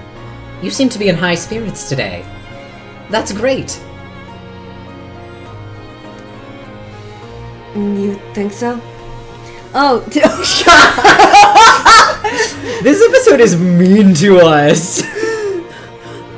this game, since I mentioned it in like episode 4, it was like, I can't believe they keep making Kirie and Kanon never talk to each other, but now they're suddenly talking to each other so much. And then Ryukishi looked into the future, saw that I said that, and then decided to make Kanon and Kirie specifically talk to each other constantly after that moment in episode 4. Every copy of Umineko is personalized. Oh, your face is looking brighter today. Maybe it's your complexion, or maybe it's your gaze looks a bit more gallant. It must be a growing phase. That's how a boy becomes a man. You usually look as though you're about to pass out from anemia. You're a bit different today. Oh my god, fuck. Hideyoshi. Get the hands. Ready the hands. Oh, they're already ready. You know this about me. You've got some spunk! A boy can change a lot in just 3 days! I guess this means even Kanon-kun's getting a bit more manly. I ever called him an anemic Victorian boy. You know, back in episode 3, they called anemia a woman's disease. What do they mean by this? We aren't making fun of you, okay? Okay, Ava might be, but I'm not. I'm not. I specifically am not making fun of you. Kanon had sworn to start changing the way he lived bit by bit. However, he had only meant to change within himself and hadn't expected that it would show on the outside. He was a bit shocked to hear that his expression had changed so much. That people had apparently noticed as soon as he opened his mouth. Like, I know the line about anemia being a woman's disease is because they're referring to, like, menstrual-related iron deficiency. That was the... Because I think Hideyoshi was kind of like, it's that time of the month, that's why she's acting weird. But even still... No. Maybe the real surprise was that his normal expression must have looked so incredibly sullen in comparison. Goda led the way up to the guest house. Kanon brought up the rear, helping to carry some of Kumasawa's shopping. Does my face really look that bright today? Oh, it looks that way to me as well. Did something good happen? Kumasawa, I'm still mad at you right now. I didn't do anything wrong. I'm Peace Kumasawa. I don't know shit. I have never done anything wrong in my whole life. Adrian is doing torture to me. 20 knives. Even Kumasawa was saying it. Kanon, unable to see what his own face looked like, hung his head in embarrassment. Maybe you'll find... Did you finally start eating that mackerel I told you? Maybe you'll finally grow to 4 feet tall. When they reached the rose garden, they could see the others streaming into the guest house.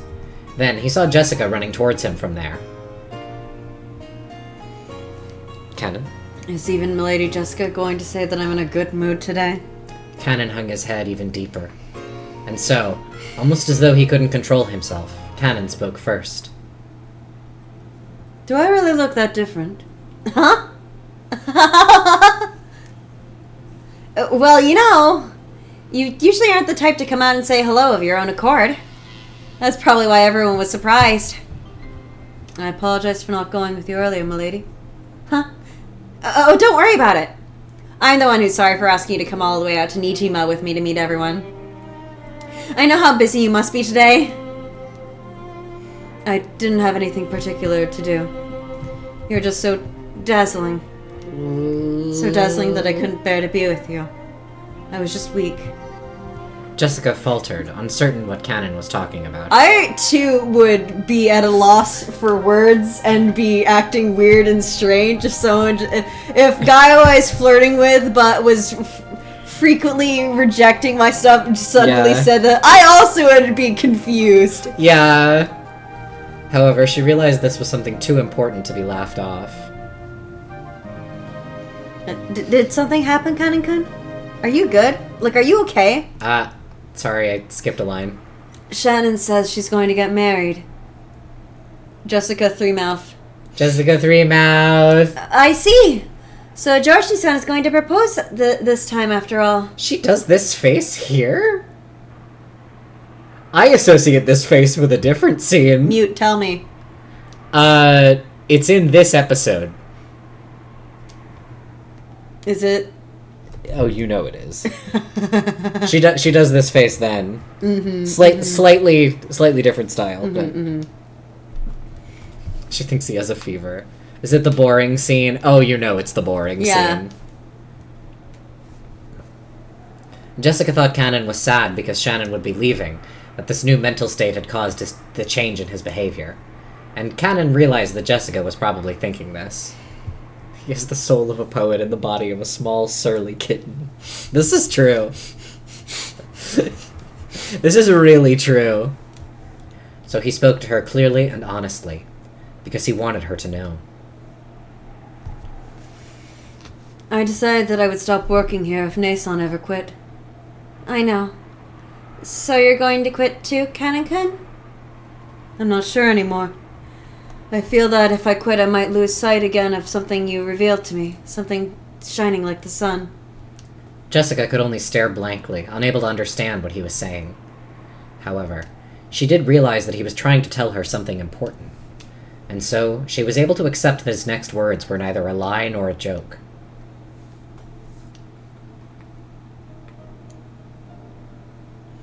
Lady Jessica, I love you. I love you too? You live your life like the sun, and I want to try walking that path alongside you. I have a feeling that with you I'd be able to break free from the me that I despised as furniture. You aren't furniture, Kanin-kun. And you weren't born just so you could become a servant. A boy your age should be enjoying life much, much more. I'm dazzled too. You're so dazzling I can hardly see. They're so DeviantArt journal public comments confession. Oh my god. They're so lame. My lame bees. They're so lame and it's so important to me. And I have to read all of this out myself. You do. This is how I truly feel. I'm sorry for trying to hide it for so long. I apologize for hurting you on that day and my cowardice. That's okay. Just hearing you say that makes me happy. So, since I want to always be with you, I plan to stop being furniture. I ask that you give me some time to do that. I would simply step in and stop being furniture. But I need time to do that. Yeah, but like, it give me takes a some minute. time. Yeah. Please forgive this last bit of weakness. There's nothing weak about you. You've shown me that you have the incredible courage to change yourself from the way you used to be. He lost the IKEA manual. Mean to him. Oh no! So I'll support you until the end and I won't rush you until you're ready. But once you're ready, I will rush you. I just remember so much from our first ever Umineko stream. Uh-huh. When Canon first showed up and he was immediately like, I'm furniture. Grace was like, boy, you're not a chair. Who are you?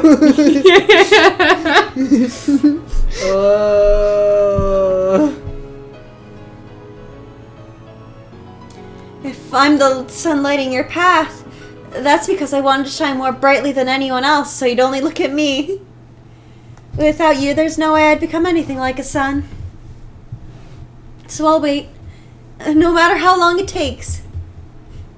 This is a foundational text to me. Thank you, milady. Milady is a bit stiff, don't you think? May I call you by your name? Sure! Oh, but only when we're alone, okay? Otherwise, it might make things tough for you. My mom would kill you. Good point. Nasan and George-sama are doing the same, it seems. The Jessica Awkward Smile sprite has braces, like, spiritually. Yeah. Oh my god. Absolutely. I'm smiling. He's smiling. I'm gonna blow him up. If Shannon hadn't been able to get engaged, you wouldn't have said what you just said right now, right? I'm not kidding. We have guns in the house. Cannon hung his head, at a loss for words for some time. But it was true. If Shannon hadn't told him about the engagement, he probably wouldn't have been having this conversation at this moment.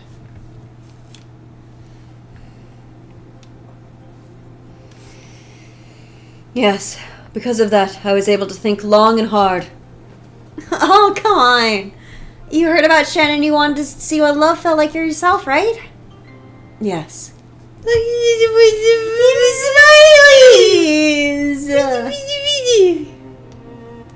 That's a pretty straight answer. Well, when I watched those two, I was pretty jealous myself. In truth, it wasn't quite like that for either of them. They'd been shown the courage needed to speak up and tell the one you love how you feel. That's what pushed both Cannon and Jessica forward. So what should I call you? Nope. Fuck. Backwards. So, what should I call you? Jessica works fine. Just saying like that would be a bit embarrassing. Then you could use San at least at first. Why not try it out? Come on. Jessica-san. New head canon. Yeah. Cannon has been avoid calling her Jessica this whole time because he didn't know how to pronounce her name. He's only ever seen it written down. It's like, how the fuck do I say that? How the fuck do I say? Because I feel like Jessica would be like a weird fucking name to say in Japanese. Jessica is like not... those are not syllables that intuitively go next to each other, yeah. Mm-hmm. It's not easy to say them for anyone, but yeah, I don't think that those... Yeah, je is such a weird fucking syllable in Japanese, just categorically. I always love when I'm, like, Google translating, usually tweets about, like, Umi stage, and it just fucks up all the characters' names so badly, because, like, the way that their names are written is deranged. Like, to my understanding, they are forcing some wild pronunciations onto these kanji. Yeah, I think like... Jessica usually gets, like, rendered as, like, Jushika, I think. Because it's, like, it's close enough. I know that Battler says that like from looking at his name, people would say it's like Senta-kun. Sento, yeah, Sento-kun. Yeah. I don't remember what Google Translate usually makes of that, but yeah.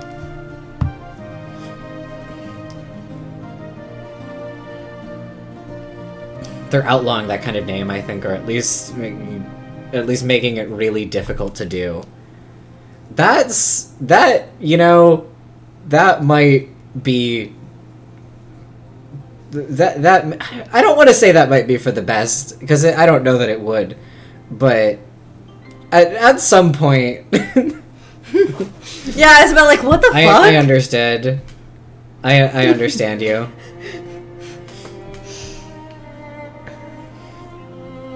Good.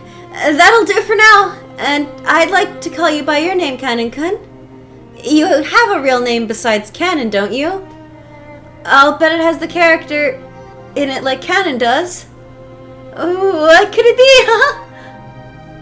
My name is Yoshia. Yoshia. Oh, how is it written? That's the same name that Joshua Tweley has. His actual name is Yoshia. I didn't know And they that. call him Joshua because I think just because that sounds kind of like Yoshia, and he's taking on a different name to be cool. Of course he would. Something like that. Jessica tried tracing out various characters on the palm of her hand. Then, Kanon used his own finger to write out his name on her hand. You write it as that. That feels like that would be hard to, like, write out on someone's palm with your finger. Yeah, but, like, if there's only so many characters it could be written with, I'm assuming there's, like, a relatively small selection of kanji that it could be, and they're probably all, like, just different. No, but just, like, it feels like a lot of stuff to do on just a palm. I guess that's true, yeah. That's more what I meant. You get the gist of it. Which is like, that just feels like a lot of stuff, a lot of, like, unique lines to make, to fit onto a palm. He's using this as an excuse to take a long time. Yeah, that his name is a lot of strokes in the kanji. So you're Yoshia-kun. Yeah, that's a great name. Totally better than my weird name. That's not true. Lady Jessica has a wonderful Hey, say it again! Milady Jessica has... One more time! Milady Jessica has a wonderful... Is something wrong? He doesn't get it. No big deal. Thanks, Yoshia-kun.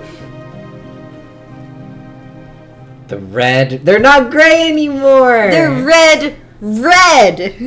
The red flowers of the rose garden seemed to celebrate the two lovers whose feelings had finally connected. The scene was watched by one not human, who gazed out quietly from beneath the rose garden arbor. Whomst was it? I wonder.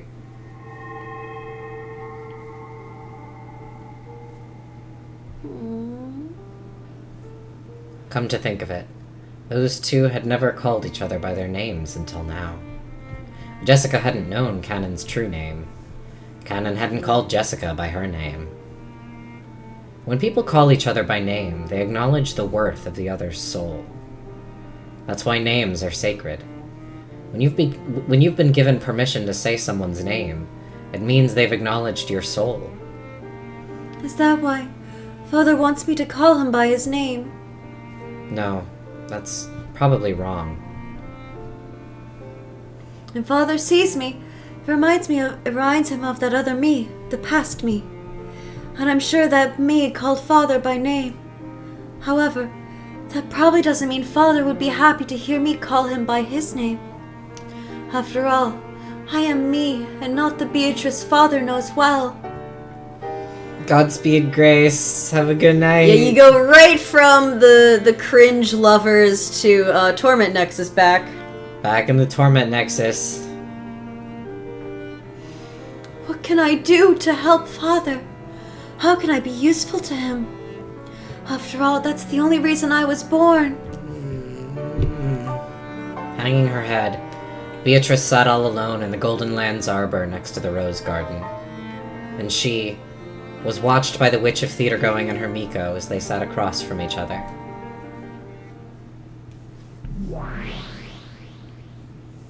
Poor kid. I never thought I'd see you feel compassion for Beato. It'd be too cruel to call this Beato and the former Beato the same person. They're completely different people. It may be that, by the rules, this Beato is the Beato. However, saying that would be horribly unfair to her. Badler must be very depressed to have things end up this way after reviving his former rival. I sort of get only chance to spare. But I can understand how this kid feels too. No person can become a replacement for another. Not even the past version of that same person. Compared to the young boy and girl who had found new versions of themselves by calling each other by their true names, this witch looked very feeble. The witch knew that she was an illusion created in the image of the person she once was. And she also knew that it would only hurt Battler if she were to try and pretend to be that person. And despite... I need to get more tea. Yeah. Or more water. Tea helps with my throat better. Godspeed. The thing is that it just fucking tears up my throat. Yeah. And so I need a warm liquid. Yeah. I would do my snake impression of him shouting liquid, but that would also tear up my throat. It would. Bothered Sissel too much, he ran away from me. This is so sad. Or it's because you're in the kitchen, one of the two. You're not getting fed yet, stupid baby. And despite all of that, this Beato wants to be useful to Battler. How admirable. Is that the purpose for the witch known as Beatrice? That is what she claims. She says that she was created to be of service to Battler. So, a Beato who was born for Oni-chan's sake eventually commits a serial murder and drags Oni-chan into a bizarre game that she calls eternal torture. I don't get it. I believe you also understand that one can become a different person over 1,000 years. At the very least, Beatrice was once a pure creature who was born for Battler's sake. It's also very clear that, in her current feeble state, she doesn't possess any of the courage or motivation needed to bring about such fearsome serial murders. That means the sinister witch we all know must have changed during the 1,000 years since her birth. We keep getting this 1,000 years business, but I get the feeling that those words are just a metaphor for a really long time in the world of witches. Sorry about that audio. Yeah, Sissel jumped quite enthusiastically out of your arms. As you get closer to the world of gods, the concept of time becomes increasingly vague. 6 years can become 1,000, and 1,000 years can be nothing more than a quick nap. 6 years, a number I've chosen for no particular reason. Absolutely not. One can fit an eternity long enough to be deserving of the title of 100-year-old witch in a mere 2 weeks. Another arbitrarily chosen number. I didn't choose that amount for any particular reason. I just felt like it. It does remind me how I think it's in Latin, the number 1,000 is frequently used just to mean like a lot. Mm-hmm. Which is probably true in like a lot of languages. I just know that it's true of Latin, that like 1,000 was kind of like the arbitrarily large number that was commonly used in a lot of like Latin text. Which is kind of, I don't know, it just like reminds me of that. In other words, the pure Beato transformed into the cruel Beato. During 6 years, that could be called 1,000. So does that mean something bad happened during those 6 years that made her hate Oni-chan? Did something happen 6 years ago?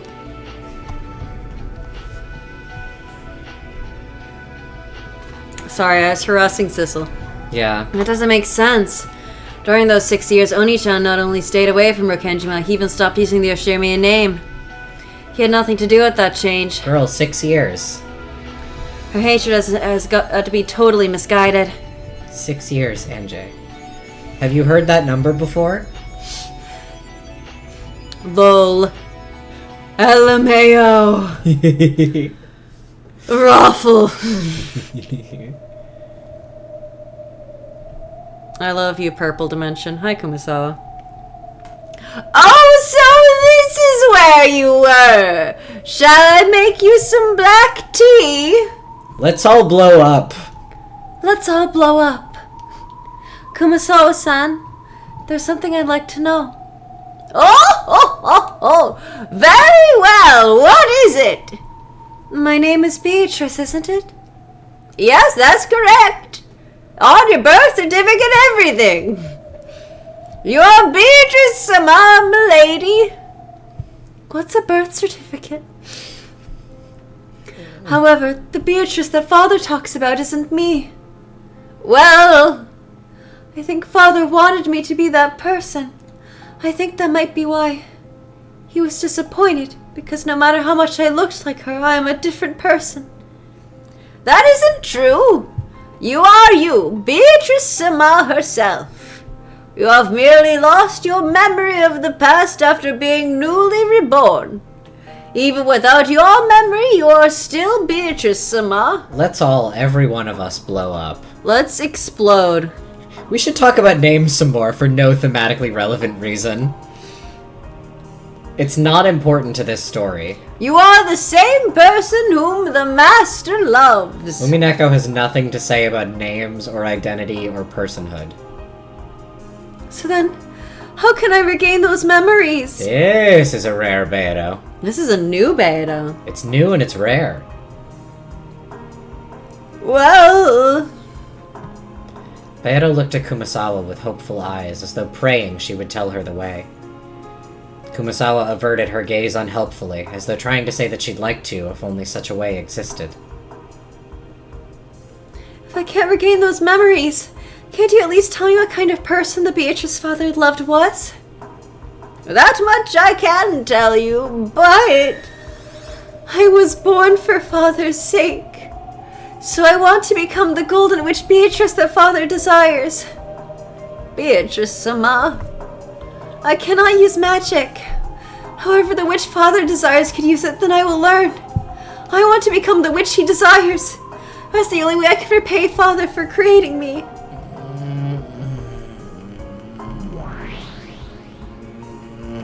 That's admirable. That's not the word I would use. Without the 1,000 years gone wrong, she's an incredible kid. A chick of a witch. Very interesting. I've taken a liking to her, Anjay. I shall allow this chick to make use of my library. Let us open the door that leads back to the world of witches. So you're gonna make her read aloud the stories about her previous self? Yes, I want to know too. The creation story of the Golden Witch Beatrice.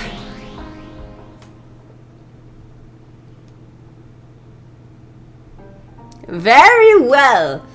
If you wish it, then let us open the door once more. Kumasawa-san?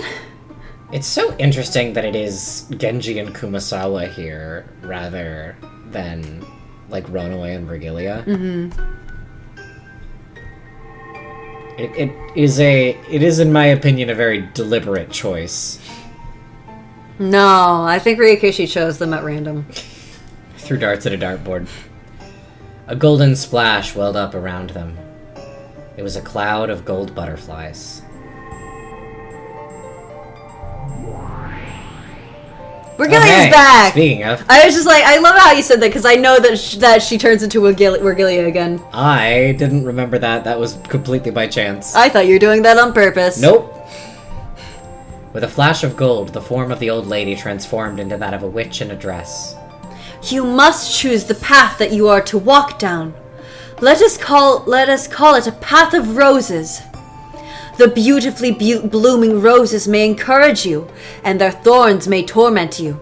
But even so, it is a path that you've walked down before. You may pass through the same 1,000 years. You may pass through a different 1,000 years. If you wish, you may even return back the way you came. I'll move on forward. I don't want to spend 1,000 years in this garden drinking tea. Beatrice is born... Who beeped? Was it a car horn? Maybe. It was really short. Beatrice is born for father's sake. So I want to live for father's sake. Please tell me about the Golden Witch. The Great Witch spread her arms, communicating the other's unbending determination to the brilliant heavens. At that moment, a brilliant light covered the two of them, and before they knew it, they were in a strange study.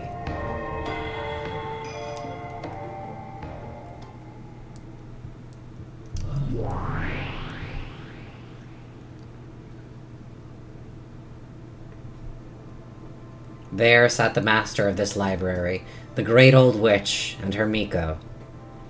Vergilia gave a deep and elegant bow.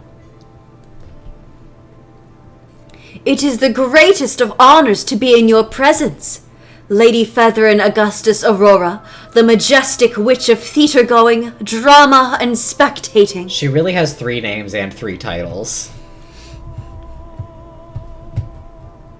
Raise your head, child of man. This is another mean pair of characters to make talk to each other. I shall give that child the privilege of using my library however she likes for a time. Anjay, my Miko, you will see to her needs. Sure, as you wish, my master. You know, you could just say, let me read your story. Miko of the Witch of Theater Going, I leave Beatrice in your care. Pleased to meet you. Charmed. The Beatrice you're trying to become was suffering from something in her own way. At the very least, you've been released from that for the time being. Will you really go on a journey to regain those shackles? Yes. I want to become the Golden Witch. That is the reason I was born. I, the endless and finite witch Publius Virgilia Maro, ask that you make her journey through purgatory a pleasant one, granting her your protection. Both endless and finite. So it kind of covers everything. Mm-hmm. Let it be known that the Miko of the Witch of Theater Going and as the Endless Witch and Apprentice Witch of Resurrection, I, Anjay Beatrice, do humbly accede to your request or whatever. Feather and snorted. I'm glad that my line read for that was spot on. Yeah. So, you also bear the name of Beatrice? That's Honestly, right. there's a lot more of us than you would expect. That's right. I know a lot about you. Please teach me. What kind of person was I? Well... Sure. And I'll want you to teach me. Why did you become the person you were?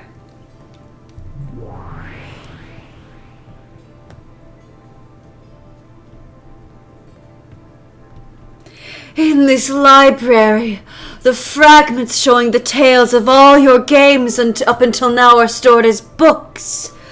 By reading them, you should be able to learn everything that has happened before now.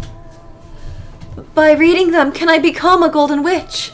If you reread all the chapters up until this point, you should be able to figure everything out. Hi, I'm Rikishio7. I just love when he does this. Yeah. Very subtle. To become a Golden Witch, one must solve the epitaph of the gold. This trial cannot be skipped. Not even by Beatrice herself. They really say that. You're not a real Golden Witch if you don't solve the epitaph. Just so you know, reader. I'll do my best. So please, let me read the books in this library. As admirable as ever. I guess that's distinct. An endless witch figures out the mysteries. A golden witch solves the epitaph. Those are two distinct things in the context. Yeah, of to be the Umineko. Golden Witch, you need to have the gold. Right, yeah. But you can be an endless witch without the epitaph. Why are you so setting on ending up like that again? You kinda sucked. Yeah, I really kind of fucking hated you. I do not know what I was like then. However, if it can help me be of use to Father, I want to become it. That's my line read. Yeah. Anjay sighed resignedly. No words would stop this girl's feelings of respect. Anjay was the Miko of the Witch of Theater Going. She could do nothing but watch over the stage. That's right. They weren't actually interfering with the play. This was just a bit of directing, to shine the spotlight onto the tale of Beado's past. Even this was nothing more than the Witch of Theater Going watching a play. If you read, you will learn what kind of a person the old Beatrice was. However, you must decide what you will take from that experience. You are free to stay in this library, or leave it, or even return to it again later. In exchange, I will watch your play. You'll watch my play? I wrote a play? What the fuck?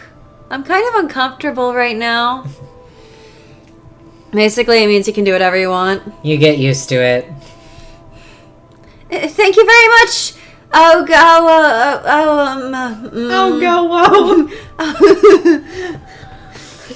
Oh, whoa, whoa. Oh.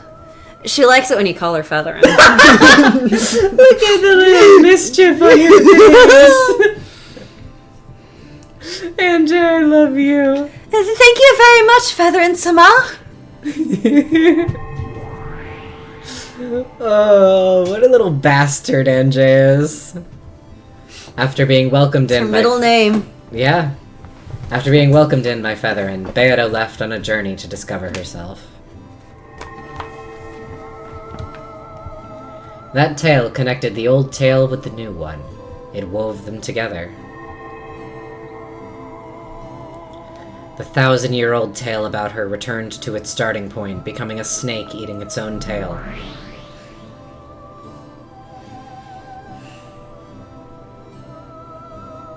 NJ little bastard is shooting me out. This is true. That's what the kanji in her Kitakita name directly translate to. Exactly!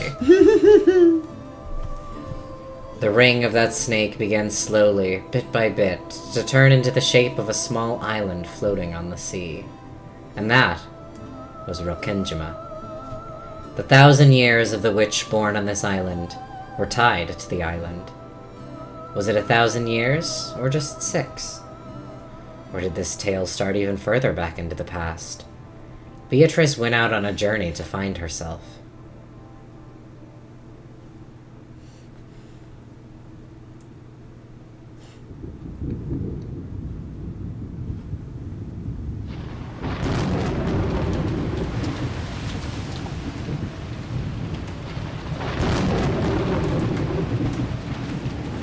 Now we are just about at 11. This may be a really good place to cut for next time. How do we feel about that? I think it's a great time. I think this might just work. We've all experienced a lot today. The epic highs and lows. Those two chuckle fucks showed up. And then Remember that? left. And then left. There was a wedding. It's fine, I'm sure.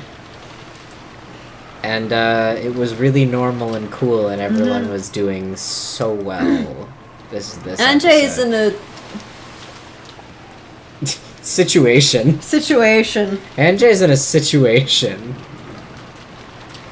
But by God, I'm sure she'll handle it and it'll all be fine, and she won't be burgers again. If we all believe. But yeah, thank you all for coming out for another beautiful Umineko. our amazing re-debut into Umineko again. Yeah. It's good to be back. It's scary to be back, but it's good to be back. It's been a delight so far in the sense that I like reading Umineko and doing our little voices, and I love this episode so much. I'm really excited for what's to come. Scared, but excited. And I hope y'all are scared and excited as well. But I can't wait for the scene. I can't wait for the scene either. We're not done talking to ourselves yet. We got so much fucking talking We're to gonna ourselves. spend this entire episode talking to ourselves, I think. It's gonna be great. It's perfect. We've cast this perfectly, no notes. But until next week, my friends, have a good one. Love without a side of fries. Have a good one. See you again. And happy International Women's Day.